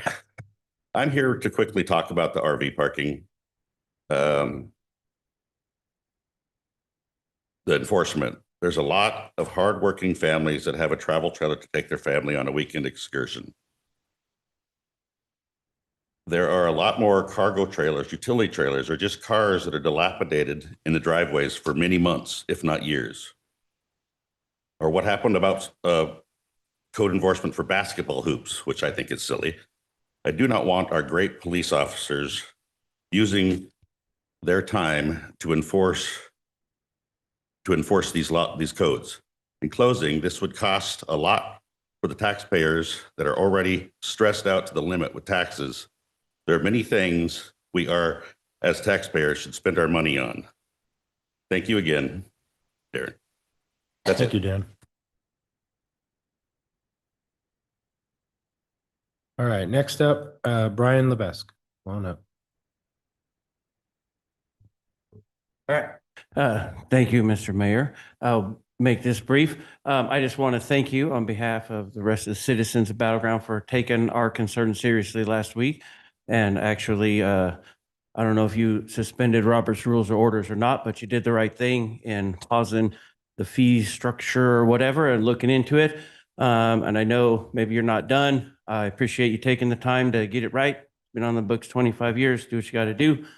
I would recommend you do something. I would also, in reading that on page 48 and 49, my question, and you're not going to answer it now, but there's like the driveway and the yard. Is there like a yard, the driveway, and the little section on the side. My concern is for some of us that maybe don't have the funds to pave that little section, can I not park on that? Is that not the driveway? Is that considered my yard? So if you could take that into consideration and maybe check with some of the wording, but either way, thank you for taking the time. And if it takes a while to figure it out, as long as we hold, coming up with something, but Thank you, Brian. All right. Chris Fletcher.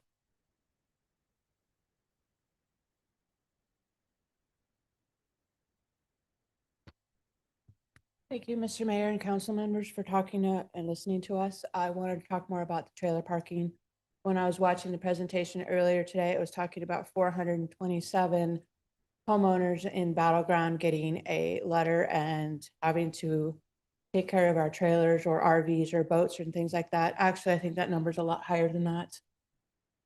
There are more people that have been affected by that than the 427 that were mentioned in this presentation. I myself have had to amend my property. I've had to move an air conditioner out of the way, which costs about $1,000 just to comply with putting my boat behind my driveway when it was parked in my driveway, and it was totally fine for 20 plus years. The other thing I wanted to make mention is in the talk that Council Member Ferrer had mentioned, the complainant. How many of the complaints of that 427 homeowners came from one person who was out of compliance? I do believe that there has been one person who initiated all of these complaints. That has been made mention when I discussed this with the city of Battleground prior to my compliance.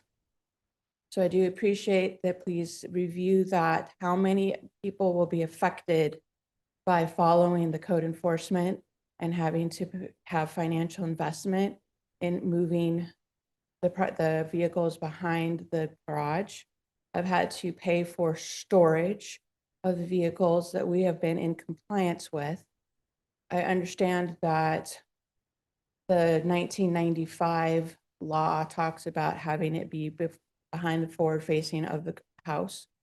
However, those homes built in 95 had real estate in order to make that compliance possible. With the new construction and the new homes going into all over Battleground, that no longer is an option for many members of the community. And we do request that you consider some of the alternatives, such as allowing us to park in our driveway as long as none of the vehicle is affecting the sidewalk. My boat was not affecting a sidewalk. It was parked on my side yard on a gravel bed, and I have had to move it after it had been living there for 20 years. So please review and consider the impact that this is going to have with the community. Thank you. Thank you, Chris. All right, that concludes our citizen communication. And thank you. We got room for one more? For you, John, you bet. Come on up. My name's John Edzinga. I've been a citizen of this community for 50 years, give or take. So first of all, council members, I would like to say congratulations on being here, but I'm ashamed of you guys. I really am. Last meeting was a fiasco. And get your act together, learn your governance manual, and get to know what it means, okay? First and foremost, when it comes to, I'm just going off of what people have said. When it comes to RVs, you got your work cut out for you, and it's time for an upgrade. This has actually been in 1995, I think the chief said. And so it is time for a change. When it comes to I-5, we don't need another bridge. We need jobs. So work on that, okay? When it comes to schools, support kids, all right? Support kids. They are the most valuable asset you will ever see and have. They are our future. And that's all I have. And I'm upset. Thank you, John. Thank you, John. All right, now that concludes our Thank you. citizens' communication. We will move on to the consent agenda.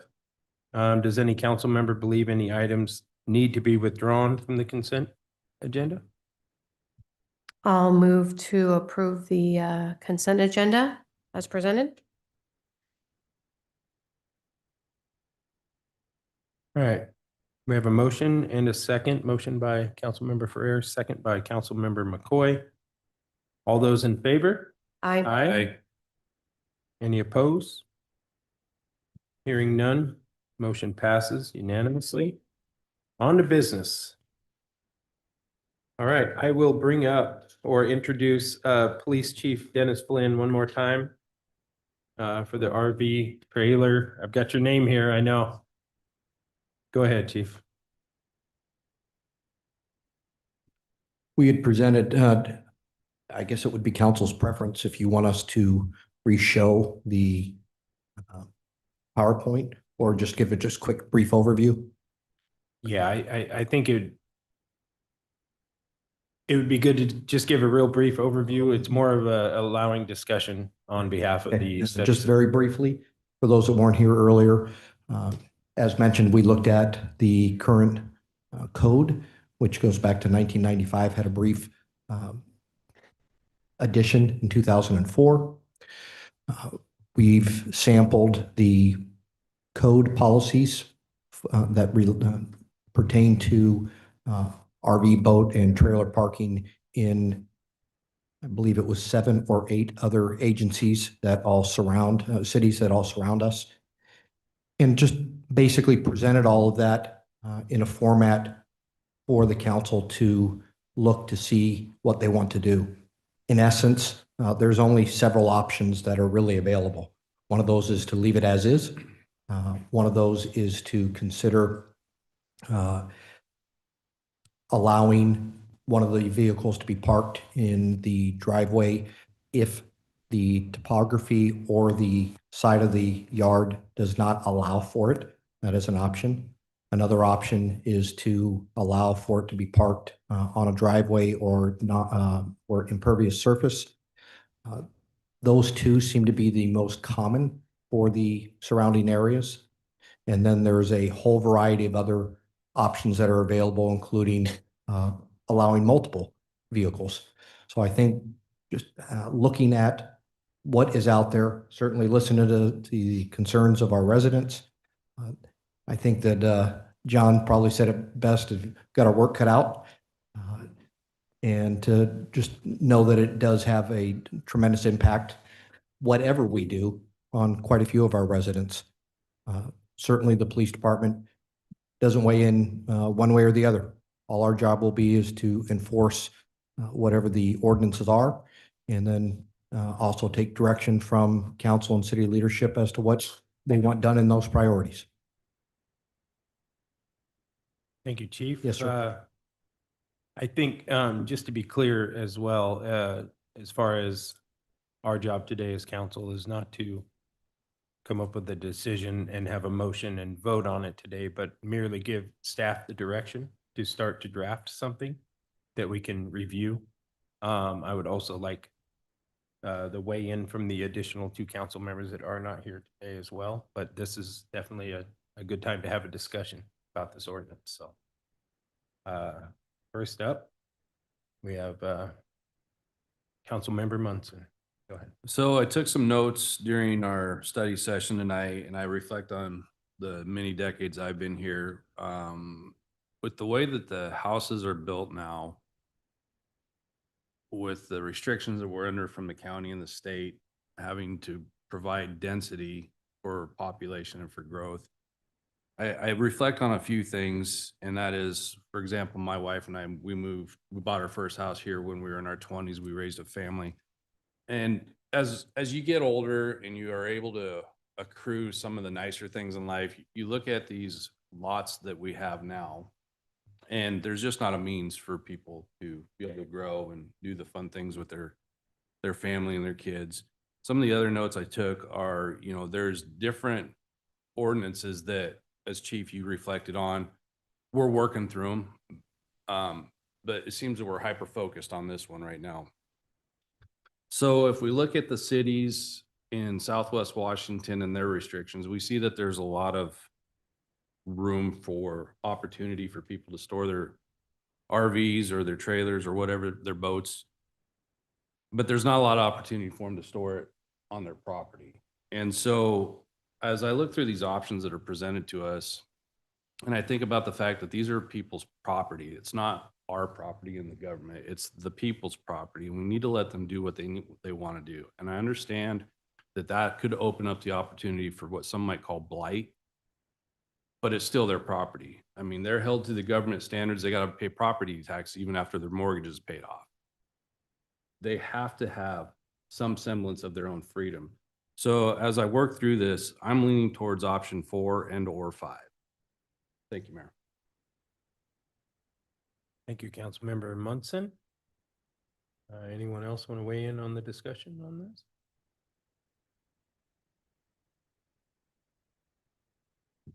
Go ahead, Deputy Mayor.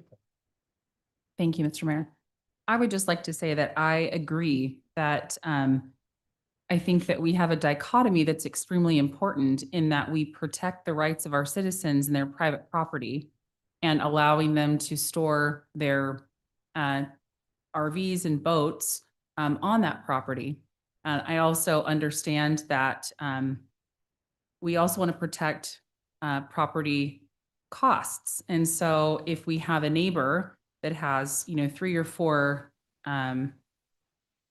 of these units in their yard and in various states of disrepair, that could negatively affect the property value of their neighbors. So I think that it is extremely important that this is updated. I don't have an RV or a boat. I hope to someday have one or the other. And my house doesn't have the ability to park one in the backyard. We have large fencing all around our property. So I completely understand the need for this to be done, and I'm thankful. I'm thankful to hear from all the community members. I think that there's been great information given, and I appreciate Chief Dennis Flynn and an incredible presentation that was given to this council at 6 p.m. In a study session. Really, we were able to see a lot more and even prepared a large packet of all of the other municipal codes for surrounding cities to really help us get this right. So I just letting you all know how much we appreciate feedback, and we are listening. We're here to help, and we want to make sure that this is done accurately and correctly. So thank you for your grace and your patience while we navigate this process.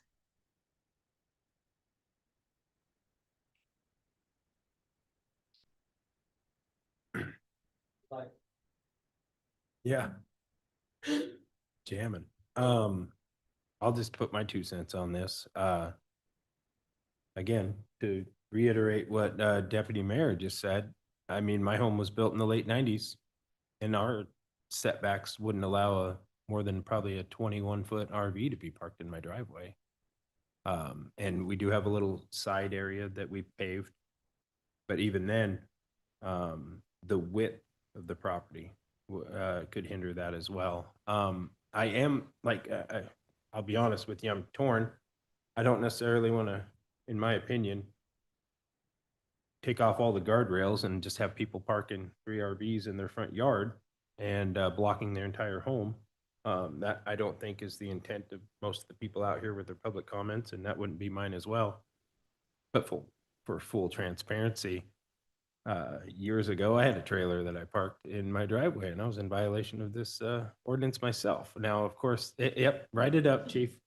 Now, again, we weren't necessarily enforcing that, and I didn't bring any complaints on behalf of that, but it's tough when you're living in a town that is, to Councilmember Munson's point, the density is put upon us by the county and the state, and so lot sizes are getting smaller, setbacks are getting shorter, and I mean, we've even heard of issues with long bed pickups not being able to fit in somebody's driveway.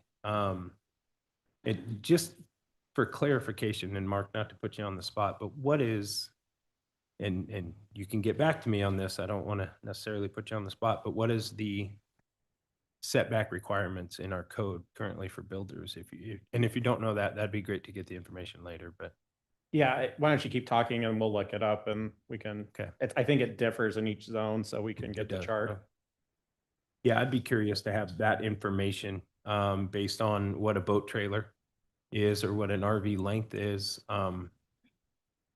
It's tough because to somebody's point at the last meeting that this was brought up in public comment, we are a beautiful city at the foothills of a beautiful area, and recreation is something that's important to our community. And so as much as I'd love to, again, just let the guardrails off, I think we have to find a balance here of what's going to work, keep our city beautiful and functioning and safe, not block walkways or not have vehicles extended out into the road to cause unsafe situations. I don't want kids running out into the road to avoid an RV and get hit by a car, but I also want to allow some freedom of your own property to park an RV in your driveway if you so feel that that's the case, or the property does not allow for that on within our current ordinance. So I'm definitely open to modification of our current ordinance. I'm not quite sure where I land on the language, but I do appreciate the great amount of effort that was put in by staff to give us these examples. And personally, just for me, I kind of like a little mix of probably Camas and Ridgefield that both allow these vehicles. But yeah, that's just my 2 cents. Councilmember McCoy, you want to weigh in on this? Yeah, thank you. I like the topography. I don't know if you'd call it exclusion or consideration. Because that takes into I think council's mentioned it several times about lots are getting smaller and smaller because they're getting more expensive. I'm not a fan of allowing the entire driveway to be taken up because then all the cars are on the streets. So then we have, then the public street is is not your parking lot either. We have maintenance issues when they sit there too long will cause some enforcement issues there. I think a compromise of one recreational vehicle in the driveway is something that I would support. I believe we need to take it. One thing we have not taken into consideration is line of sight. I know the origin story of this because it occurred. A neighbor let me know what was going on. And essentially the origin story is a neighbor almost got T-boned twice backing out of their driveway because they couldn't see. And they live on a corner or near a corner. And I'm not saying that, I struggle with that because I don't want to put our code enforcement officer in a subjective situation. This ordinance needs to be clear. Our code enforcement officer needs to be able to drive by a driveway and tell right away whether it's an issue or not. So we need to write this very clearly for both them and the citizens that it's very clear. And that's why I kind of hesitate to have two, I'll call them toys in the driveway. Because you're probably going to get into sight issues and then you're going to have the cars in the street. And to Mayor's point about kids, it's going to be really hard to see them if there's 2 cars in the street and 2 toys in the driveway. So that's my issue with that, but perhaps it can be written away to mitigate that or ameliorate that. But those are my concerns along that, but I definitely in support of the topography exemption or allowance for the houses that just can't accommodate in the least any type of toy in the driveway. So those are my thoughts, and I don't know what that looks like as far as an ordinance or where the rest of council sits on it, but that's where I'm at. Councilmember Ferrer. Thank you, Mayor. To your point, to Councilmember McCoy's point, I agree that I like that our code enforcement officer goes out there and he or she should be able to just look and see if this is breaking code or not, because my thought on that is if we were to write it in a way we're looking at some of these other ones that state that they can only park in the front if they don't have side or rear. Well, then that would make her or him, sorry. That would force the code officer to look into those, right? We have so many different housings and diversity in our housing. So for some, it might be very easy to look and drive up and see that, okay, they don't have a side, they don't have a backyard. Okay, but what about the bigger one? So I agree that whatever we choose for our, the amendment to our municipal code, it should definitely be straightforward and easy on our officers to enforce those codes. I am in favor of allowing somebody to park in their driveway. And so believing in private property rights as well. I don't like that currently as it is. We don't allow that, especially since I have one of those. How does that work? You know, when you have driveways in the front or in the back, excuse me. Yeah, I'm trying to look at the options that are here before us, option 3 or 4, and I'm having a hard time understanding the results it looks like they're the same. So, allowing, it would be allowed in the yard. Mine just says driveway on both. It says results, this will allow one. Look to the left. Option 4 says front yard parking allowed. Option 3 says in the driveway. Did we freak that up, guy? Oh, I see it, front yard parking. You're right. Option 4 allows for front yard parking and option 3 allows it only on a driveway. Okay, which then that.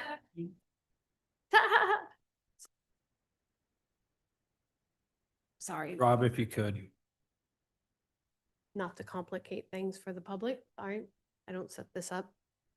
But then I think about when the other citizens talked about what is that paved pad, gravel bed, what is looking at definitions on what a driveway is. So things that are just the concern I would be looking at when we amend this ordinance.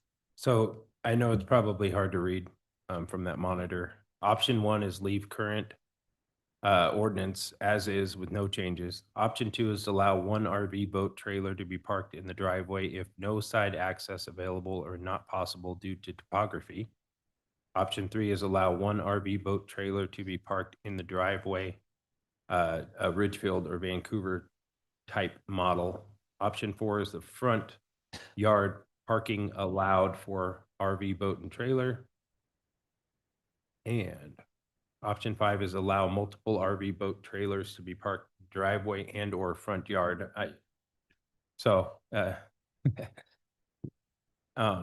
Thank you, Rob. You're awesome. Yeah, so what we're looking to do is kind of be able to give staff some consensus today on how we should have them start to put things together. Is there any options that anyone is favorable to more than others? That's, I think, what we want to hear. Go ahead, Chris. I think it's clear that council is amenable to a code change. I think that's fair. I think the question is one or more. That's a question I think we need to know.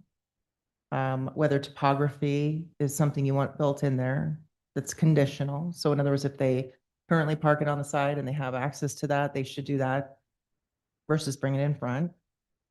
And then I think issues like it can't intrude into public right of way or obstruct sight.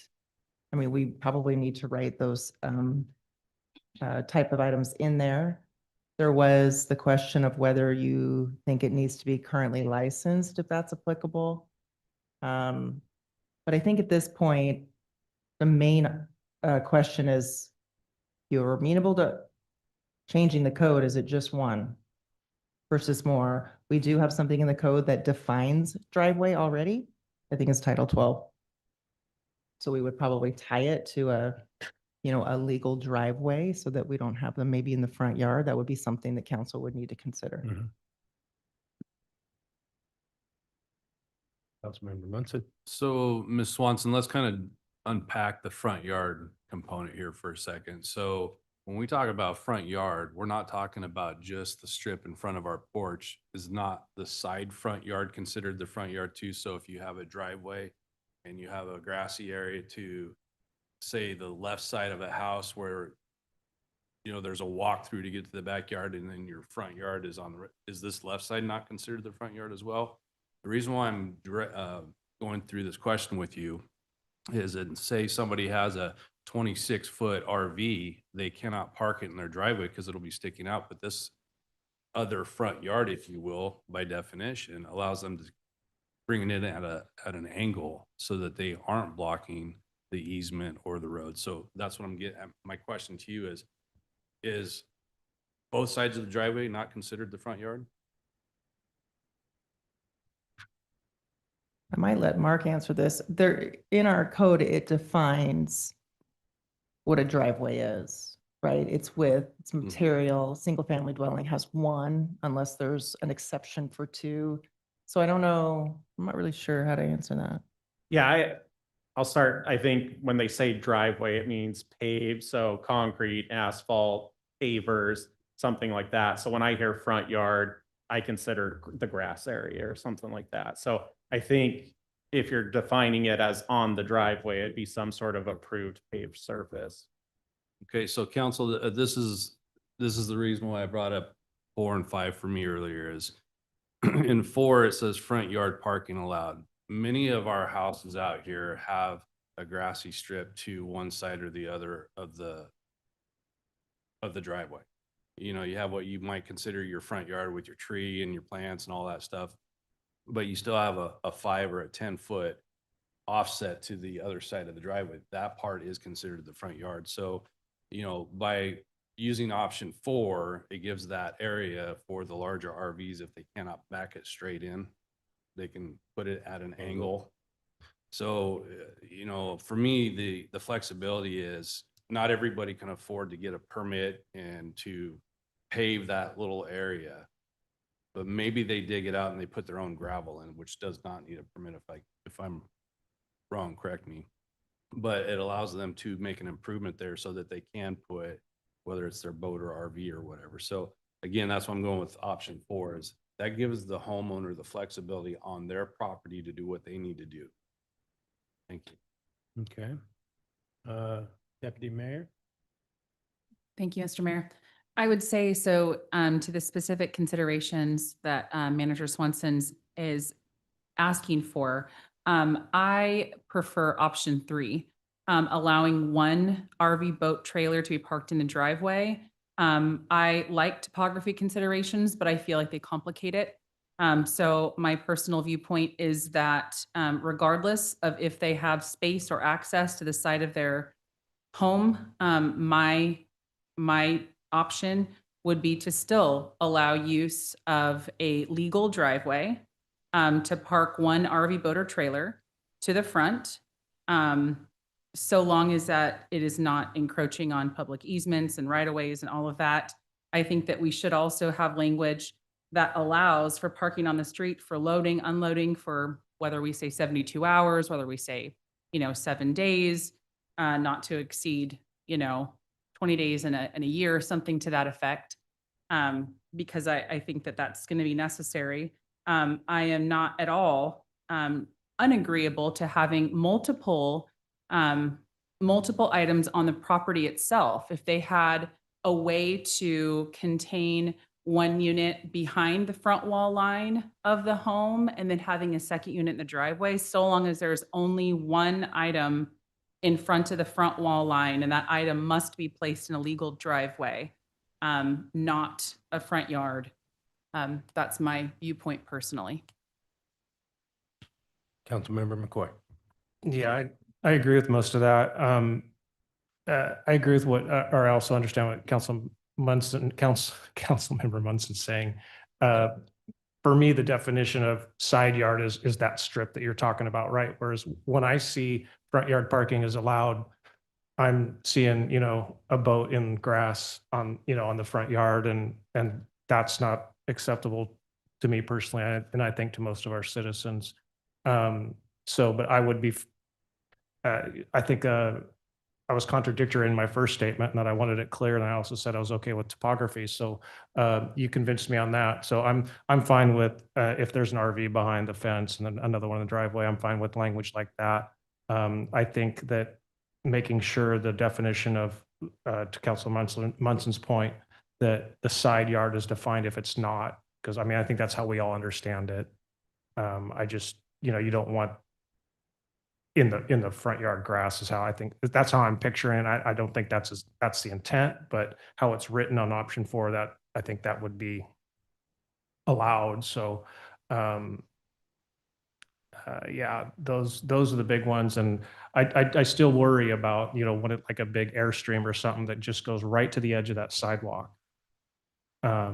And I worry if there's no sight line, and I'm picking on Airstreams, but there's several different ones, that just have that 10-foot barrier of sight, and you have a little kid in a trike. So I don't know. And I don't know what the answer is. I'm just getting it out there for discussion. So I don't know what the answer is there. But yeah, I'm fine with option 2 or 3. Personally, I could find reasons to support those. And option 4, if front yard was described as the side, which is kind of what I think Councilor Member Munson was kind of saying is that side portion. I think we can all agree from what I'm hearing is we don't want an RV or a boat parked across the front of the house in the grass. Yeah, in front of the porch. This does bring up a question in my mind, though. I've seen properties that do have a little bit of width and they have a regular standard driveway in front of their garage. And then off to the other side, they have like another driveway, but I don't necessarily know if it's cut into the curb to be an actual driveway, but it's just like some 2x4 is laid on the curb. People are pulling up over that. I think that would not classify as a driveway, correct? Already investigated this into what I've done at my house.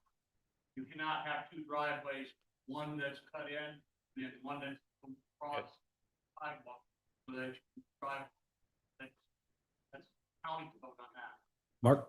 Yeah, so our code has driveway width, requirements. So there's a maximum driveway width you can have, and that's the portion in the right of way. After you get behind the right of way, you can have a wider driveway, which is what you're talking about. So that would be, I think the approved surface that we're talking about. Sir, I'm sorry. It's not a public comment time. Our time is up. Thank you. Yeah, so I'm even open to more than one vehicle if one is behind. And they can still fit one reasonably into the driveway of actual paved improved surface. That is something that some cities address. If it's one in the front, then it's like a maximum of 3 on a property. That's another consideration for council. Yeah, so like say they have a spot already that's in compliance with our current and it's behind the frontage of the home, and then they park another one in the driveway. That's great, because if you want to have an RV and a boat, who am I to say? But I do agree with Councilmember McCoy. The line of sight, I think, is something that we need to include in there, and how we deviate that to make it clear for enforcement is something that I think would be worth looking at for sure, just for public safety purposes. But yeah, I think, is there any further direction you'd like from us on this? Is it clear as mud for you, Chris? Will they be extending a fine for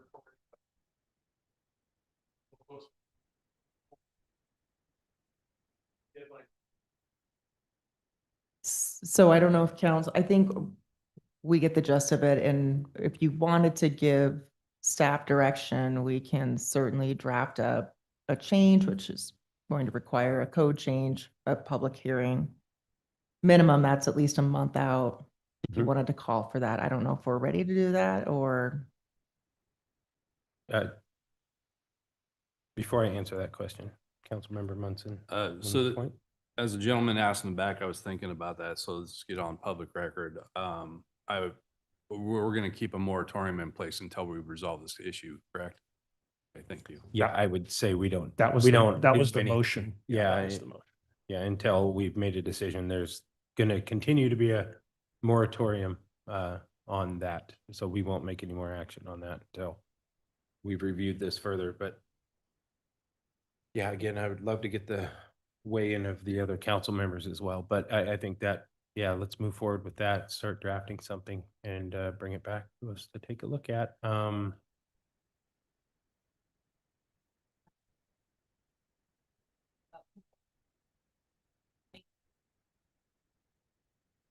Just in general, it'll cover any house within the city limits. Yeah. Yeah, so go ahead, start drafting something up and bring it back to us, take a look at for a second touch, please. Thank you. I got one more. You had one more point? Go ahead. Yeah, no, I just, as you draft this up, can you please look at the definitions so that when we look at the front yard and the other front yard, let's kind of separate that. So when we're talking about the driveway and you got two different yards, right? And they're both in front. Let's get some clarification and some definition behind that. Because again, as we move forward and we look at if somebody has to park their RV at an angle and that is still defined as front yard, then they would not be compliant. I want them to have the option to. So if we could clear up the definition on that, that'd be great. Thank you. Yeah, classify that as side yard if it's not towards the front door side. Yeah. Did we get any answer on the setbacks? Are you guys still looking that over? No, we got it. So it's a 20-foot across the board garage setback. And that's a minimum setback. So home builders can make it larger, but most home builders want to build as big a house as possible. So it's typically a 20-foot. 20 foot. Thank you, Martin. All right.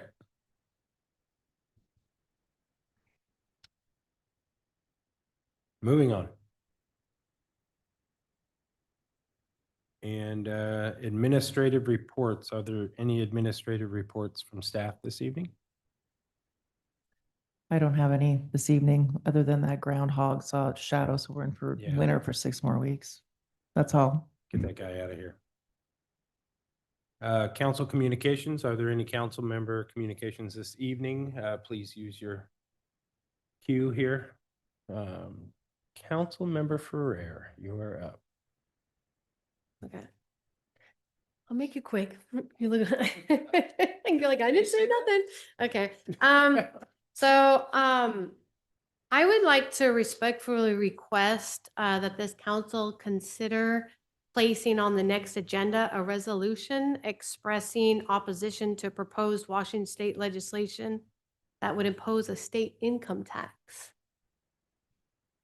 I know that we don't have a lot of time, and I know we've done it in the past here, in Battleground, just, doing a resolution that opposes the state income tax. Could I weigh in? I believe we already have that on the books. I believe we have that on the books already, that the city of Battleground is opposed to, yeah. Does it carry over? That's my thought, because I know it was like, what, 22, I mean, 22? staff, I don't think it So expires. so then could we potentially update it and send it back out as for new legislation? Thoughts on?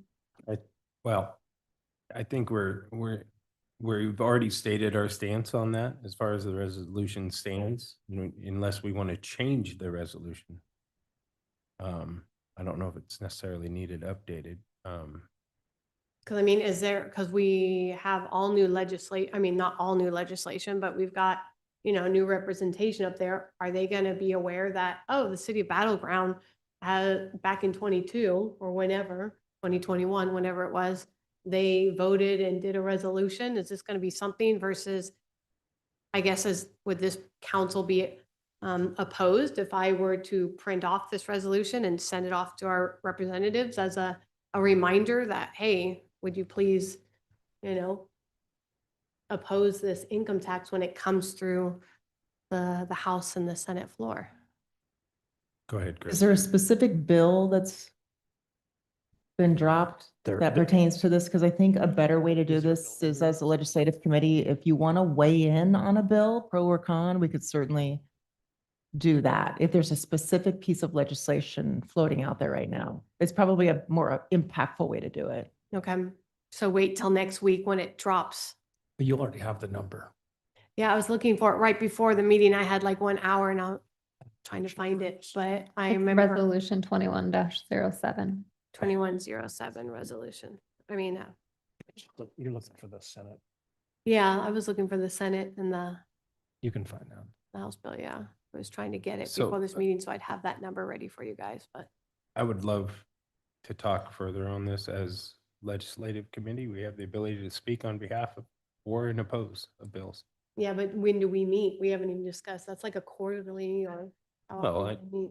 Think it would be something we could do by email and have a discussion on it. Okay. Okay, and, here we go. Pickleball update.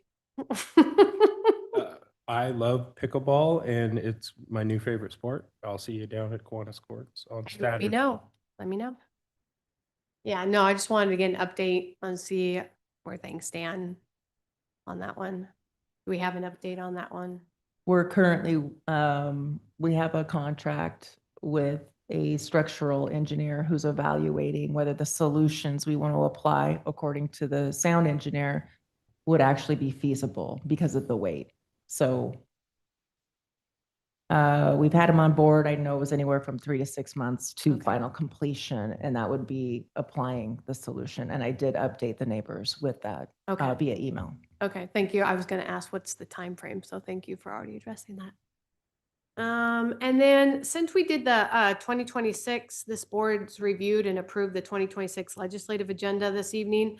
I just wanted to confirm that staff is moving forward with the booking for the necessary travel arrangements for the legislative committee to for our DC travel.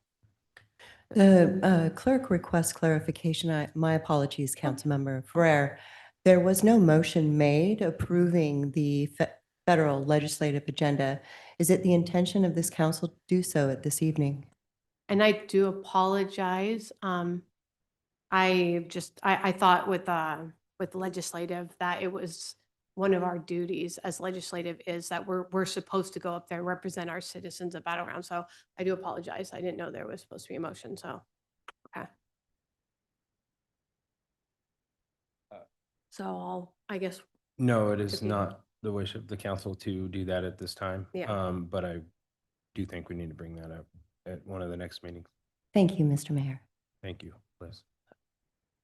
Councilmember McCoy. Yeah. Yeah, Mr. Mayor, I'd just like to speak to a breach of protocol and during citizens' comments. I think having citizens call out other citizens is a bar we should not cross. I know that other cities have had citizens that are sometimes like have issues with the rules and maybe like stretch the barriers and continue and not that it came to this, but like they've come to, it's come to threats in other cities. And I just wonder if, and they have essentially like a 3-strike policy or a warning or some sort of mechanism to let a citizen that continues to flaunt the rules that, hey, that's not how we want to operate. That's not how we want citizens treating other citizens. That's not our rules for public comments. Some way, some mechanism to communicate that to those problematic individuals. Thank you. To that point, Councilmember McCoy, I couldn't agree with you more. In the statements that I announced prior to citizen communication, I say, please refrain from derogatory remarks, personal attacks, campaign speeches, and applause. I also state that all comments should be directed to the mayor. And so I would be in favor of looking at creating some kind of, I don't know, 3-strike rule or just having people be on their best behavior while they're speaking in public comment. Again, I want to allow people to have their freedom of speech, but not to the effect of derogatory remarks towards another person. I don't think that's in the spirit of Battleground itself.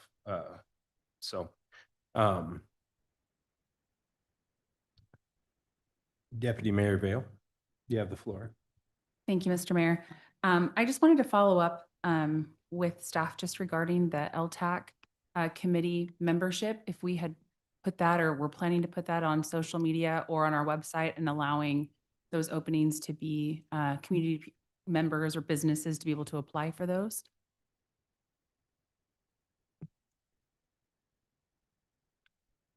Were we, so I guess I was unclear about the motion from last meeting. I thought we tabled the whole discussion until March 2nd. Were you also advocating then in the interim?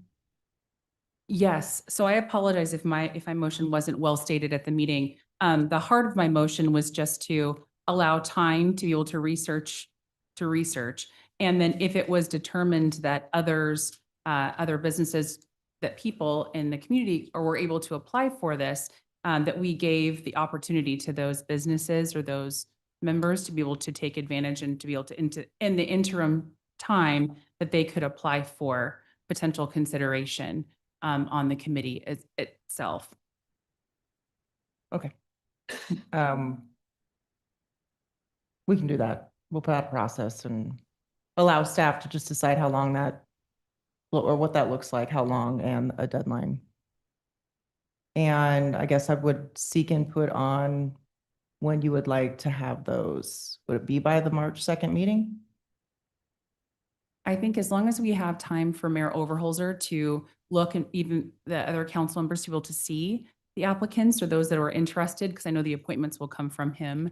And so as long as there's sufficient time to do that, I trust you guys are incredible. So I know that, you know, whatever time frame that you have, whether it's 14 days or whatever you think is best, I think we'll be fine as long as it's available and the community can see it. Okay. And then I also, so separately, I also wanted to thank every single member that came from the community that came today to be able to speak. I appreciate hearing your comments. Even if I don't agree with all of them, you have an invitation to come here every single meeting and express your thoughts and your opinions. That's what this is for. And that's what the citizen portion, the citizen comments is for. And I do appreciate every single one of you that came and spent time and expressed your feelings and your opinions. And I think it's really, really important. And I just wanted to let you know that I appreciated them. All right. Couple things lastly. Battleground 75th anniversary update is now reflective on the cityofbattleground.org website.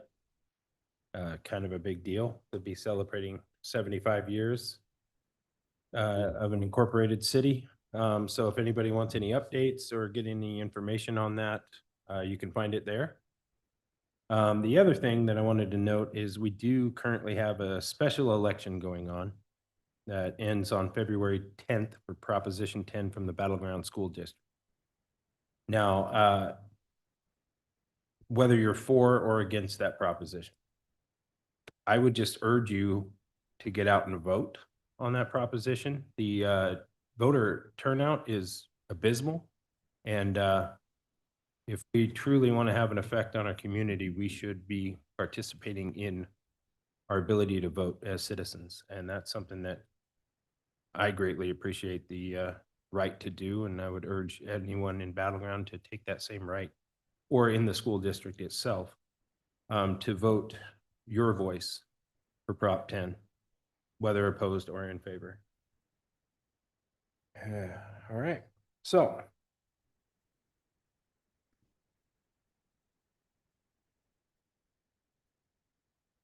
the next regular city council meeting will be held Tuesday, February 17th, due to the holiday of President's Day at 7 p.m. No study session is scheduled. This meeting is adjourned at 8:43 p.m.